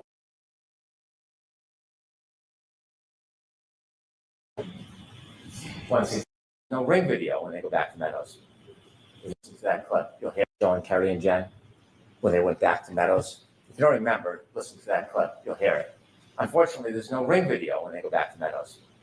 There's a ring video when she leaves. There's no ring video when she gets back. And so now when we're trying to look the other way, we want to find a dog bite. So enter Dr. Russell. Dr. Russell, according to her, nice woman, nice doctor, very accomplished. I respect that. She's the only dog expert in the world. The thing is, we know no idea what that expertise means. She volunteers for the job. She wants to be here, puts it on her profile, but she can't explain the methodology. What are you looking for in a dog bite? She can't tell us. It starts a year ago that it's claws, it's teeth, and then it's claws, then it's teeth, then it's I don't know. And then when you look at each of the different parts of the abrasions, she says, well, I can't tell if I look at each one of them, but all together it's a dog bite. It's a dog attack. That is the masterful expertise that the defense has bragged about bringing in. Dr. Russell telling you, because she says this is a dog bite. She has never been in a forensic situation where she's looked at a wound and identified it as a dog bite before. This is the first time, the only time she's ever done it. And what she says is these are not punctures. Punctures means it goes into the skin, a wound. There's no punctures. And she's sure because she's an expert, so you should rely on her because she's coming in saying she's an expert and she's being presented. Yet, after saying there's no punctures, Dr. Laposada comes in and she sees punctures everywhere. It's an animal attack. It's a dog. Oh, is it? No method, no methodology, no history of this, no prior testimony that we know of other than arbitrarily what she says.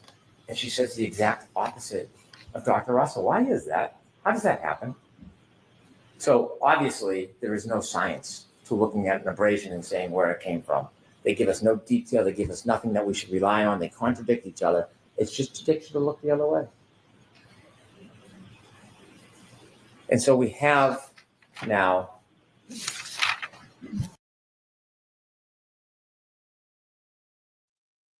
I just want to point out that that is a masterful social media moment that he creates there, because what he's doing is he's hearkening back to last year. Was it his opening? Maybe I can't remember. I thought it was the closer. It could have been his closing, but it was Jackson's closing. It probably was. I think it was the closing. And Jackson's closing, he insists that the state wants you to look the other way. Look the other way. He keeps repeating it. Look the other way, which at the time really enraged me to watch, because I'm like, holy projection, Batman. Like, you are doing exactly what you were accusing the state of doing. Like, you are literally laying out your own strategy here and attributing it to your opponent. So I thought it was incredible when he spun that around. High tier sneak diss. Absolutely. It's one of a few. I mean, there was a lighter one prior to this, which was the only dog bite expert in the world. Right. Like, that was killer. Right. But this was definitely like top tier. You're throwing it right in the face of the defense. I wonder if towards Ellen. I wonder if the jury really got the full extent of that because it really happened in voir dire, right? When he was like asking Russell, and she was like, "Yeah, I'm one of the best, dog experts in the country or whatever," and he was like, "The buck what?" Stops here. Yeah. She did the same thing. Know. She did the same thing during testimony. She said she was the only person possibly in the country that had her unique background and skills to be able to identify dog bites. Yeah. She's very consistent in that. It reminded me a lot of those fake Navy SEAL videos, exposing stolen valor. You know what I mean? It just reminded me of that. I'm the only one with these expertise. It's top secret. Like, come on, what? Yeah. Only you. And it's like, it's not like doing surgery. Like, I'm the only one who can actually manipulate this inside the body or whatever. It's like, I'm the only one who can look at linear abrasions and tell what object or thing caused those in the entire world. Okay. And after saying that, you mix it up constantly. Teeth, claws, teeth, maybe, not sure. Punctures, puncates, no punctures, abrasions. Like, come on, no expert waffles around that much, man, on anything. I had like a fantasy in my head, and I know this would never happen in the courtroom, because I think a cardinal rule of lawyering, it's like, don't ask a question you don't know the answer to, and it's a gamble. Right. Although I don't really feel like it's a gamble, but I would love to have a moment where you just provide a photo array of abrasions to Dr. Marie Russell and be like, right on the spot, okay, yes. or something. Yes. Yeah, because I guarantee she could not do it. She could not do it. No. I've totally thought that same thing. Like, show her pictures. Be like, is this from going through a sliding glass door? Or is this from being pummeled by a pit bull? Like, right. Exactly what would happen. She would sit there and do the placostomus fish mouth thing for an hour. She wouldn't even get to an answer. She was pontificating the whole time doing that weird puffer fish move. Right. All of a sudden she would need more information, I bet. All of a sudden things like the presence or absence of dog DNA might suddenly become more important. Right. Yeah, exactly. And I'm sorry, but if a dog attacked you and literally jumped on you enough to claw you and bite you, maybe, I mean, I don't know what they're saying. Like, I think of like corn on the cob, like, because it's abrasions. It's like a scratch, right? So I don't know what they're doing, but it's like that. If a dog jumped on you that hard, you're still gonna bruise. There's still gonna be some form of bruising, even in that scenario. Sure. Like, if it's like the most logical answer here is that he was immediately laying in ice or snow or cold weather to hinder that onset bruising. It constricts your blood cell or your blood vessels. That's the only answer here. Like, regardless, he was going to bruise. If he was in a house, a warm house, come on. Like, I don't know, man. It's amazing. If you walk out their theory of the dog attack. Oh, what's going on here? Oh man, I knew it. I've upset Alpha Fox Adam. Listen, he and Dr. believe Murray Russell parachuted into Fallujah for your freedom. Right? Yeah, Halo jump, no doubt. So, but yeah. if you walk out their dog attack, the dog, Marie Russell says the dog, the teeth marks or claw marks or whichever she's saying in the day, it goes upward and downward.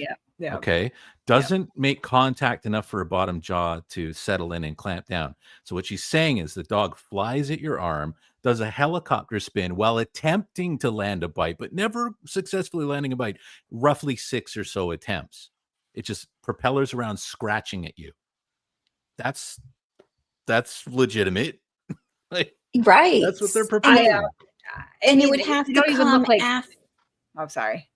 Oh, no. So this is the other problem they run into, is that they're saying he's the slamming of his head on the ground would cause immediate unconsciousness by Dr. Lapasada or whatever her name is. Right. Immediate unconsciousness. So, but they're also trying to say that the dog wounds are on the arm in a defensive stance. So how are you going to be defensive if you're unconscious on the ground? Right.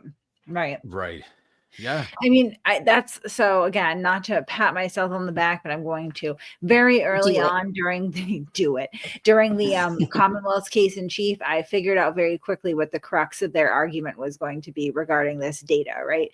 Because Alessi elicited that a lot from even he tried to do it with Dr. Scorti-Bello, right? He really wanted the medical examiner to say, yes, that head injury would incapacitate or kill him immediately, right? That's what they wanted out of her. And they didn't really get it. And then, of course, Dr. Wolf, that's what they want again. And they get it. He says that would knock you out really quickly. Then they have their medical experts come and they're really trying to push this whole, like, as soon as the head injury happens, he's done, right? And the reason they're doing that is because they hilariously, I guess, want to claim that because there is a potential 30-second gap between the beginning of her backup maneuver, right? That 10-second, clip of information that they get, and when he last interacts with his phone, that therefore it could not be her.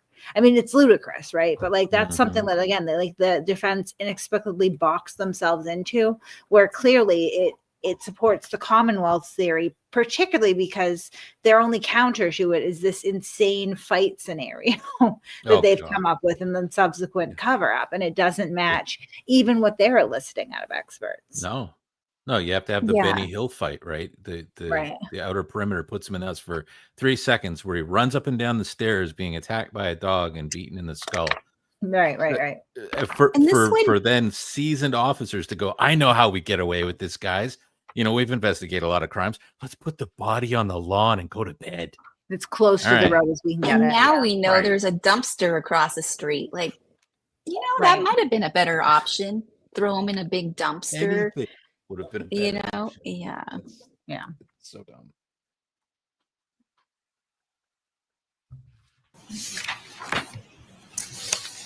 The issue of the defense has said over and over again, there's no collision.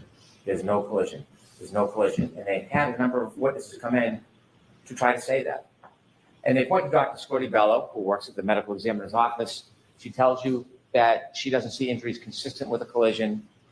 She's looking at this case for 90 days. 90 days. The evidence in this case did not stop. It continued for 2 years. She knows nothing about the data, nothing about the black box, nothing about the interviews of Miss Reed. She doesn't know about the DNA. She doesn't know about the shards in the arm or in the clothes. Strike that, in the clothes. She knows nothing about that. So in 90 days, she didn't see any lower body injuries. She didn't see any lower extremity injuries, which are very common in car collisions. But that doesn't mean it didn't happen, because she, in 90 days, saw a fraction of the information. A fraction. And we know now, argument back and forth for days about lower body injuries, the suggestion is A car accident can affect everybody differently depending on the angle, the scope, the speed. Some people can get plowed over by a car, have no injuries. Some people can get touched lightly and have more injuries. And there was the debate about no lower body injuries. Well, ARCA dispelled that in their dummy test that you can have a collision with no lower body injuries. They did that for us. Thank you. And so the idea that at the time in 90 days that she doesn't have enough information to say consistent with a car accident doesn't mean there's no car accident.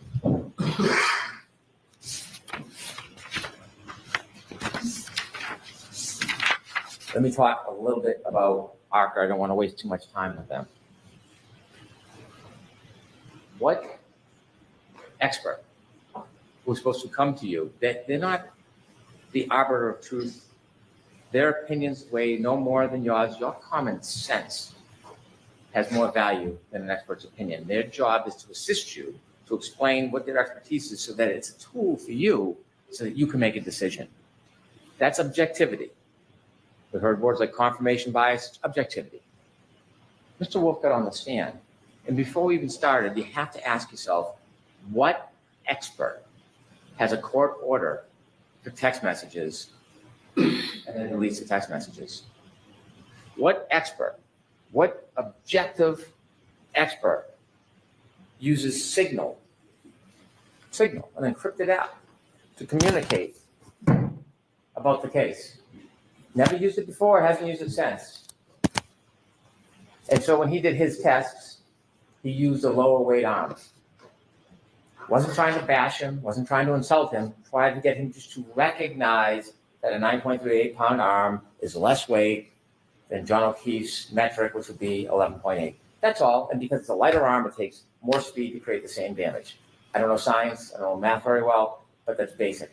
It's basic. And he fought me over and over again. Did he seem objective that he was trying to help you? Because Dr. Rexel came in the next day and said, well, you have to adjust for that. That's all I asked him for an hour about adjusting, just like Judge Welcher adjusted. Do you adjust it? And he tried to talk to me like I was making something up. His own colleague had to admit it. Now, it's funny, he admitted it before he got through his credentials.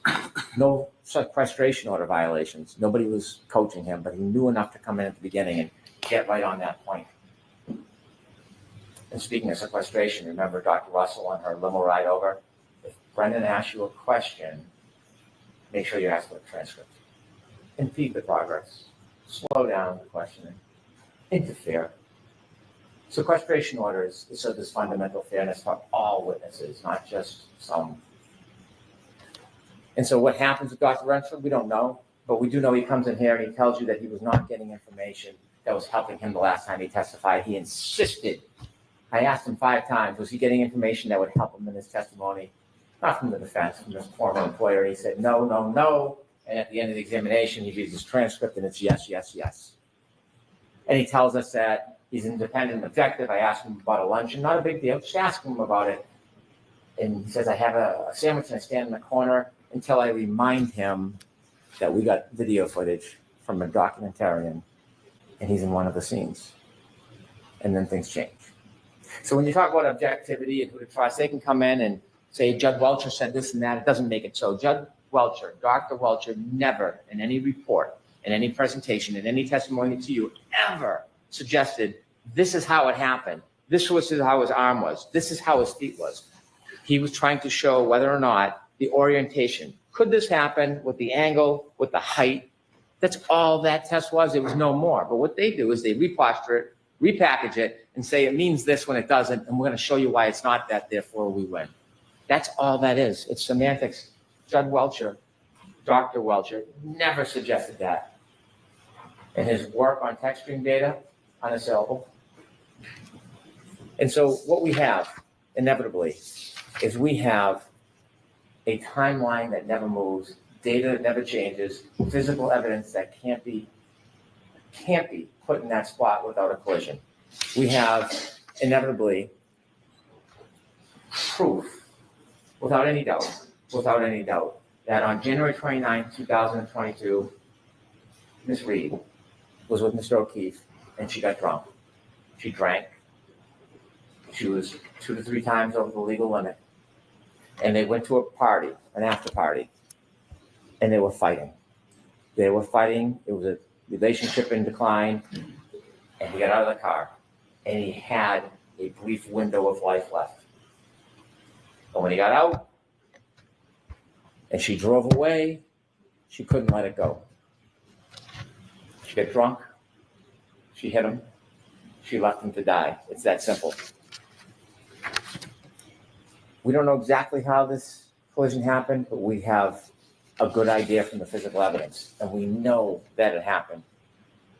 Can someone have a collision without lower body injuries? Could I have slide 19, please? You bet they can.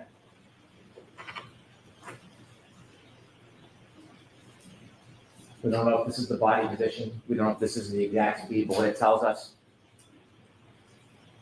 this is viable. Look at the debris field. Look at his turn. Remember his sneaker on that curb that got lodged against the sneaker? Mr. O'Keefe then falls back, hits his head, counter coup, left to die.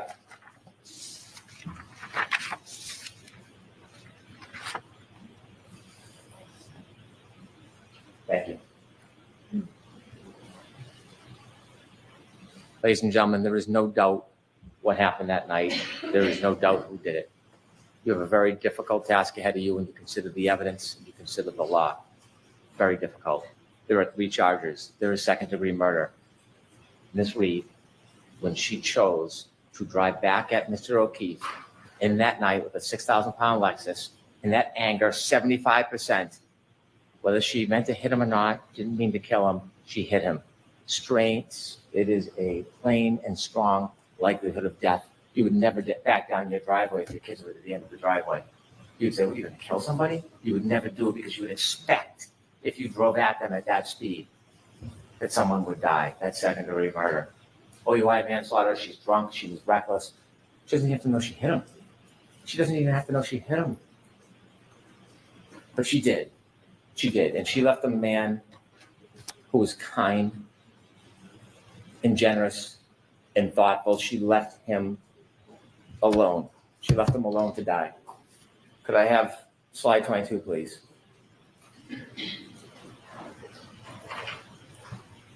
He is not an it. John O'Keefe is not a body. John O'Keefe is not a buffalo on a prairie. John O'Keefe was a person, and he was murdered by Karen Reed.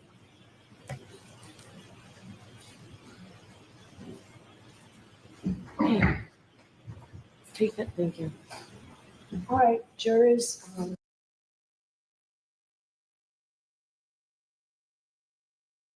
So that's that. I mean, what a just masterful presentation, truly. And, means so much. So we don't know what the jury is going to do. It's completely out of everyone's hands now. But I believe that Hank Brennan's handling of the case and that hour and 20-minute closing argument that he made is such closure and vindication for the family, for so many people, that you couldn't ask for someone better. And I did want to address this, came in, hold on. We'll get to super chats in a minute too, but JVM says it's viable. Wow. So definitive. So, I mean, a lot of the time in cases like this, you don't have eyewitnesses. There's no video. There's no one who can say exactly what happened. Karen Reed, maybe, but even she was drunk. She was driving. It was dark. We don't know. So, I mean, the jury has to draw reasonable inferences from all the evidence that they've been given, and they've been given a lot. And we do this every day. And an analogy that was given to me at one point, which I think is really great, is say that you go to work, right? You're running late. You park your car. You go into your office. 5 hours passes, 6 hours passes, and you go back to your car, and it's gone. Your car's not there anymore. Okay. So you don't know what happened to your car. You wander around the parking lot. Nope, that's definitely where you parked. It was there. You look up and you see that there's a no parking sign. Okay. What happened to your car? What do you think happened to your car at that point? Is it reasonable to infer that it was towed? Do you call a tow truck? I mean, the tow company, do you call the city and see if it was towed? I think it's a reasonable inference to make. You didn't see what happened, but you're able to Right. piece together, this is where I parked 5 hours ago. My car isn't there anymore. There's a no parking sign here, right? So you can infer that your car was towed. You call the tow company, and the tow company says, oh yeah, we do have a car like that here. Now you can make even a stronger inference that your car was towed. So you give them your registration information, and they say, yep, that registration matches the car that we have here. You're inferring that your car was towed. You never saw it happen. You don't know the color of the tow truck. You don't know what time it was towed exactly till you get the slip. You don't know what angle they towed it at. None of that. Who saw it first? The gender, age, race of the parking officer that came to ticket you and tow you. But your car was towed. You don't need to know all the little details. You draw inferences from the information, and we do this every day with things. If I wake up in the morning and my driveway is wet and the grass is wet and there's clouds in the sky, I can infer that it rained overnight. I might have been sleeping through it. We do this all the time. Yeah, that's so well said. And I think people not underestimate, but undervalue circumstantial evidence. Eyewitness accounts are actually the number one cause for wrongful convictions, because our memories of small details are not, we want to help, but our memories of certain things like times of looking out a window, or what time, Lucky recalls driving down these roads that kept changing, I mean, I believe these people want to help as much as they can. But unless you have circumstantial evidence and data and these other things to put the puzzle together, to make a full inference, then it's silly to assume that you're gonna have to have eyewitness, or literally a video catching someone do something, Right. to say it's reasonable, beyond reasonable doubt. Right. The operative word to reasonable doubt is reasonable. And all these, they're not even inferences. People are making jumps, right? I see a video of Brian Higgins gesticulating in a bar, and I'm immediately applying a ton of supposition to arrive at the belief that there's somehow a fight. There's nothing to support that. Just some grainy black and white silent video, right? And the narration of a lawyer who is certainly got an interest in characterizing it a certain way. That's all there is. There's no witness testimony that there was a fight. There's no video of a fight. You would think that if he was trying to drag him outside, that perhaps that would continue in the parking lot, that there's cameras in the parking lot. It doesn't exist. Even Karen Reed herself, and I'm kind of surprised that got lost in the sauce there. But I mean, in Karen Reed, in one of her interviews, said the vibes were good. Vibes were good. Yeah, the vibes were good. The vibes were good. This is what we call Elvis on toast syndrome, where if you want, it's like you can look real hard at that burnt toast and be like, this looks like Elvis's face on here. And suddenly, there's the conspiracy hole that you're down.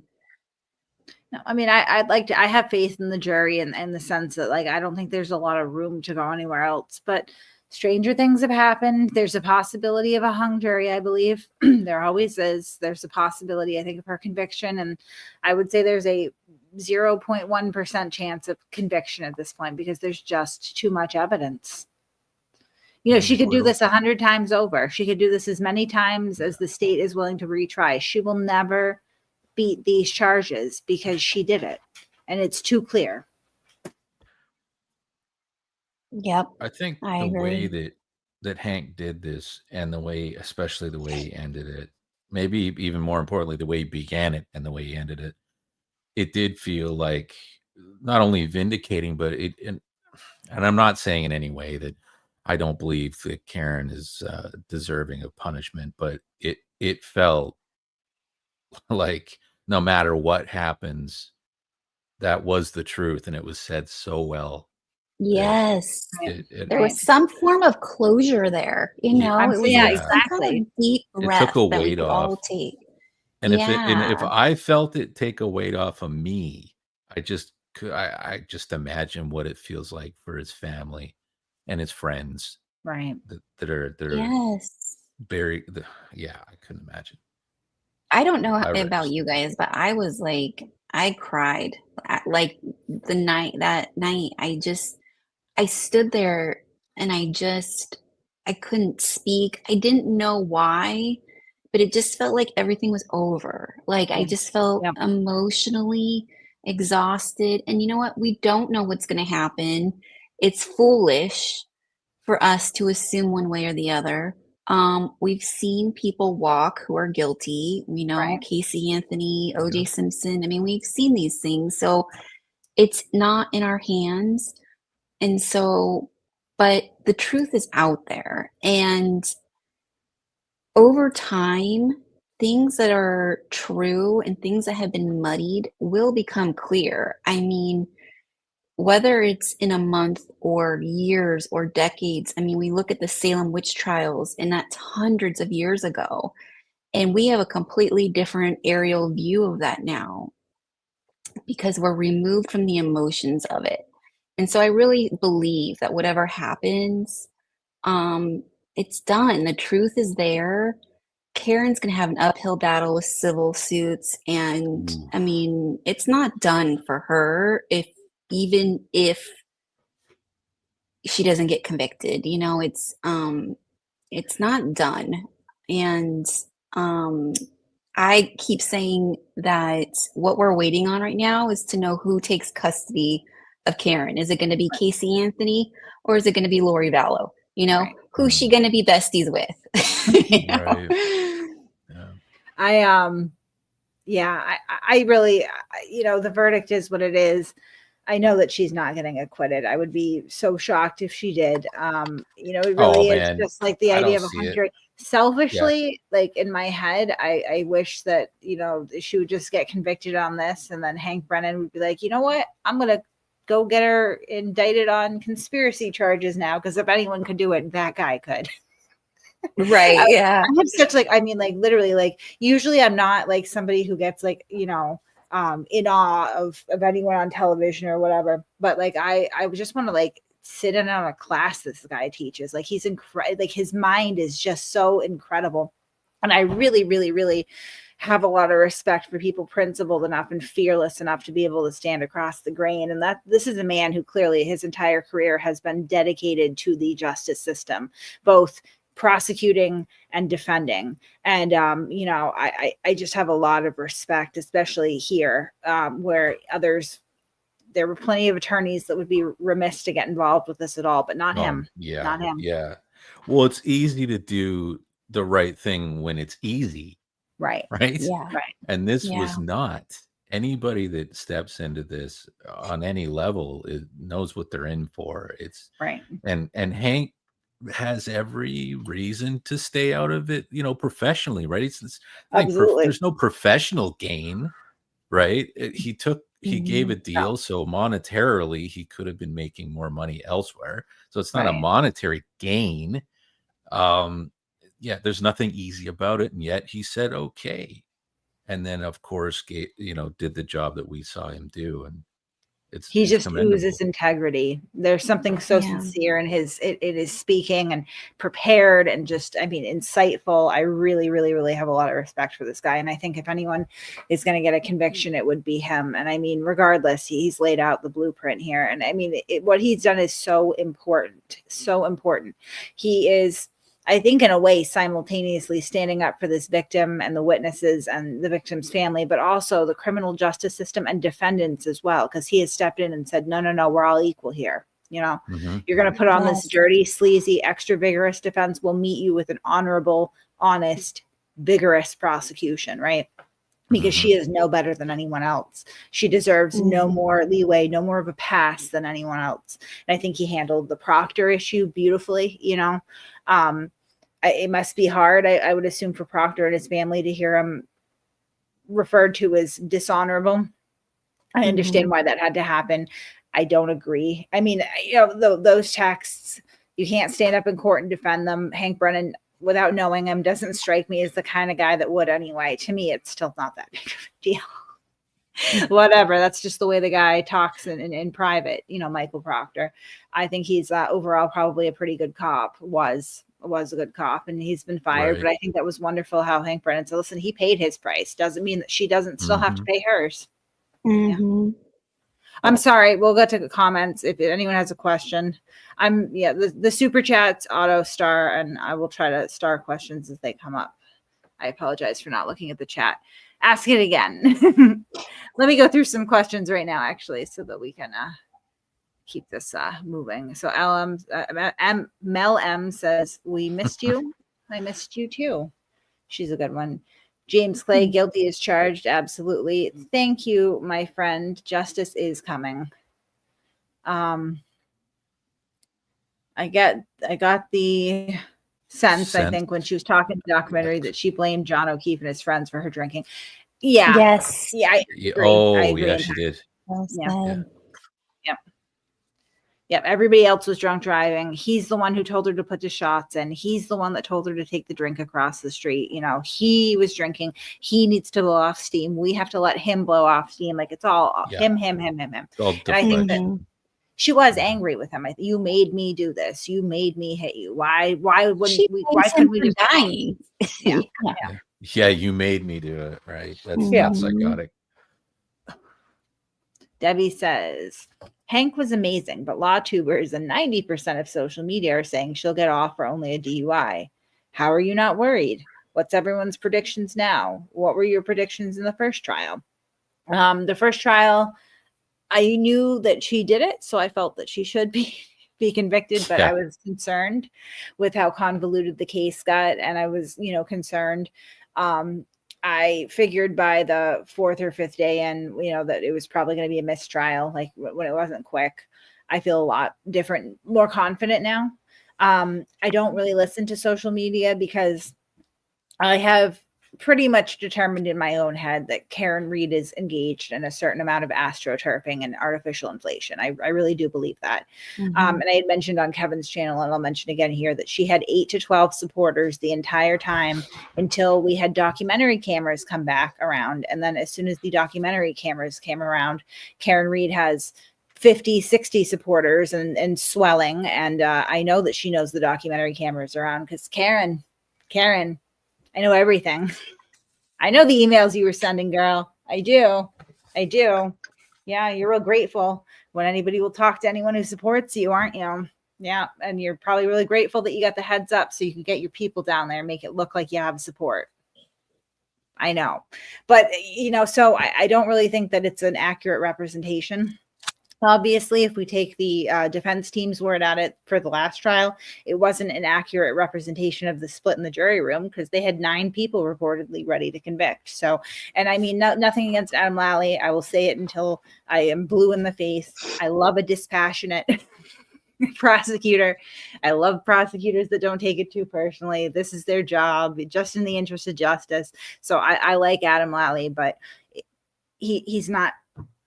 Hank Brennan is a different animal. So if Adam Lally could get 9, I'm sure that Hank Brennan, in theory, could get 12. Yeah. Here's a good question. If convicted, do you think she'll turn on Jackson and accuse him of SA? Oh, wow. I've actually wondered about this a little bit, because if they have been romantic, which we've seen an awfully close friendship between lawyer and client, publicly, way too much, that it's like, if it's looking like this in public, it really makes you wonder. Right. There's an ethical boundary there that she could turn on him. And if they were doing something, in my opinion, it's probably weirder than it could be described as romantic. I'm just saying. I don't think it's going to be any kind of. It's going to be weird. It's going to be weird. There's a wham beard involved. There's this whole laundry list of crazy things going on there. Oh, yeah. Justice Pending says, thank you. Thank you. Everybody Thank here you. has integrity. That's the thing. It's not easy to be going against the grain here, but everybody's done it. Oh, thank you, Voice of Reason. I feel like that closing honored Justice for John O'Keefe. Absolutely, Mrs. Yeah. Thank you. Sorry. Oh man. I don't have a cat tattoo. I don't have a tattoo of a cat. I'm seeing it in chat. Shows your cat. I have I have a few tattoos, but not one of them is a cat. No, it's not a no. Don't have that. That's weird. Is it cat scratches? No, not even. No, nuh-uh. Oh, I'm lying. Okay, all right. I got a big weird ass tattoo of a cat on my arm because that's cool. On your lower back. No, Little it's on kitty my cat. arm apparently. No, it said it's on my arm. That's what it Oh. is. Yeah, yeah. It's a giant tattoo of a cat. Is it Hello Kitty? Yeah, it is. It takes up the entire side of my left arm. It's pretty cool. Tattoos. Mercy, it's late. Thank you, Annie McGee, for the super sticker. Voice of Reason asked, did I see the courthouse steps video Karen read after court on Friday when she was leaving? I did. I wonder if I could actually pull that up. I don't think I saw it. Yeah, Did she hold speak? on. Not really. No, it was bizarre. Hold on. I think it's crime jury junkie or junkie jury, whatever.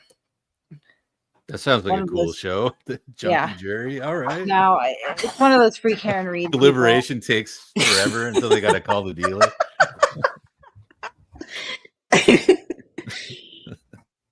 Where is it? How long is this deliberation going to take? I don't know. What are they on, meth? That'd be a great reality show. Right? No, that's not it. Hold on. I gotta find the video of her leaving. I'll get it. While we're looking, I can't remember the name because it's moved. Someone who was saying about no more Alessi effect. And yeah, I am thankful for that, but I do have clips of Alessi being real weird, and I do want to do like an internet poop, nothing really cool, but just a little internet poop compilation of him flipping out, screaming about his hands, and just, I'll probably make something ridiculous in the dead of night. Well, throwing it on my gourd. it'll happen. He really is quite the personality. Alessi. Scary Mason, man. Yeah, he'll get you. I mean, I have never in my life seen someone so dramatically put rubber gloves on. Dude, I have to do a mashup with. Do you remember Little John? This is going a few years back. Like Chappelle used to make fun of him. Yeah. What? Yeah. That guy? When he's doing the what? I want to cut in Little John. Yeah. You gotta do it. I kept hearing that in my head. I'm like, I'm an adult. Wow. So I can't find it, but essentially she looked like she was going to cry. That was my impression. And I thought it was very odd that Alan Jackson was like gripping her and moving her along. They looked more intimate, arguably, than when they he was probably pretty spooked by the end of that. Predictions and polls in the first trial, probably the same as this one. It's sort of like, the court TV and Law and Crime. Everybody watching that got into the conspiracy. So I had said on Kevin's channel, and I'll say it again here. It's sort of like going into a KKK meeting and taking a poll on race relations. Right. Yeah. Like you already know the answer that you're going to get. So, and the truth is that none of us are like, we're not in the jury. So you just don't know. I think I really believe too is there's massive bot trolls on YouTube. Like I think most of the people that get into these streams of like court TV are batshit crazy people. Normal people go to comment and they're like, you know what? I'm not gonna comment. Yeah, I'm not gonna and it's just not a normal skew of people. So those polls are absurd for one. And I think it's important to point out something that we can all learn, especially from this case, is there are two types of law tubers. There are the minimal, there's not many, but there's law tubers who are out there teaching the law. They're teaching how to discern and understand the legal concepts and really trying to be a good voice to teach people. And then there's the law tubers who exploit these cases with conspiracies and Right. Tragedy pimps, all that kind of yes, deal. Right. Mhm. And making false promises. They want their Yeah. potential clients out there to think there's like a magic bullet, and there's not. Oh, Yeah. yeah. There's not. Right. Frank Perry, yes, I do believe that she would roll on her team and Turtle Boy to help herself out. I believe that wholeheartedly. I don't think that they're supposed to be gone when the jurors see the crowd. I was told, somebody sent me a video. They must have figured out the route that the juror bus takes because they're standing out at an intersection where Oh, the creepy. juror bus drives by. Yeah. That's not weird. Robert P., thank you very much for that. I got a gift for you that was sent to me, Boomer. What's I going haven't on? even seen this yet, but I can tell just by looking at it that you're going to love it. What's happening? Oh, yeah. I don't even know what's going to happen. Blow it up. Blow it up. Is he going to sing? Holy shit. The thing I want to tell you is the most important aspect of the defense team. Karen Reed. Wow.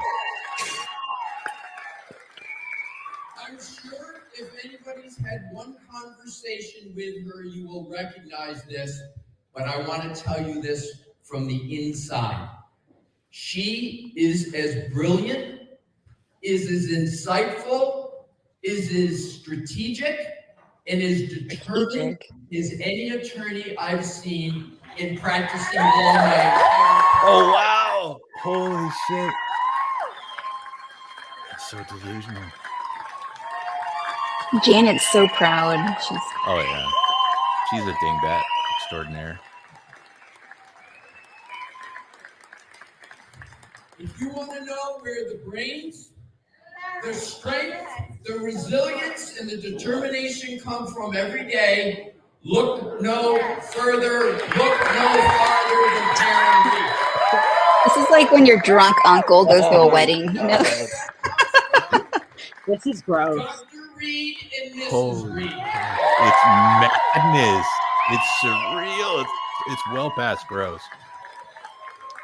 I mean, imagine if this was like Chris Watts' family. This is a lawyer. Oh, fuck. We're never going to stop. We're never going to quit. We have an expectation, we have a goal, and we're steely-eyed and steely-focused to achieve it. We need every one of you. We appreciate it. Free Karen Reed. Wow. Shameless, delusional. I mean, oh my God, he's doing what he's paid to do and then some. Like, what attorney with self-respect would do that? Wow. It's like we live on some bizarre planet. That's what money can get you. You can get They must feel like there's a conviction coming if they're still doing this. Like, this was posted June 14th. That's posted today. That's just crazy. Are they still trying to get donations?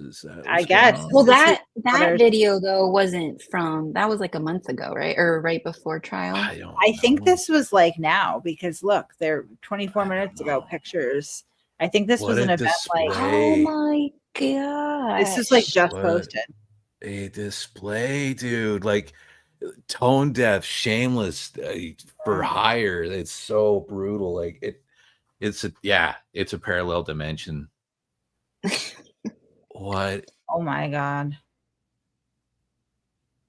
Yeah. You know, I gotta be honest here. If Karen gets convicted, she will be okay. She will run some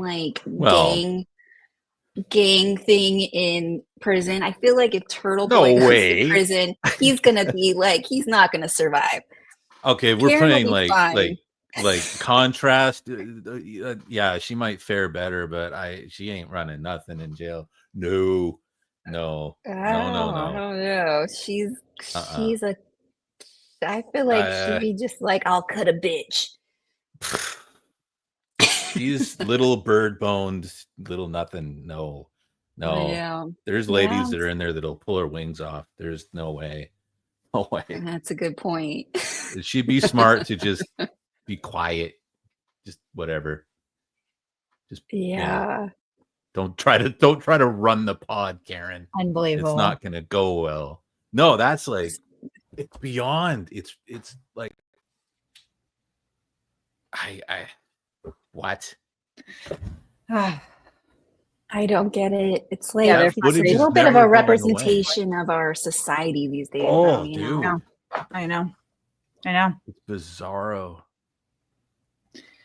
Well, that's upsetting. Anyway, we've been going for 2.5 hours, so that's probably sufficient. Oh my Yeah. gosh. Yeah. Well, thanks We are- for having me, guys. Thanks for being here. I'm glad that you can, be here with us as we wait for a verdict and just appreciate how brilliant Hank Brennan is. He's like my hero, my idol. We should start a petition so that I can take one of his classes. Yeah. no Right. Right. I think you deserve it. Just one. I just want to sit on one. I just want to like soak up his knowledge. But anyway, guys, thanks for being with us. We'll be back Monday, continuing the verdict watch. Hopefully Tuesday will be around too. If you haven't checked out her Substack, Tuesday Gazette, you're really doing great work. You've been doing great recaps, and you've been such a strong advocate for the victims in this for so long.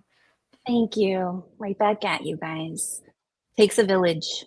It does. It does. And thanks for everybody else for being here too, because absolutely it's a brave thing to go against the grain here, but it's the right thing to do.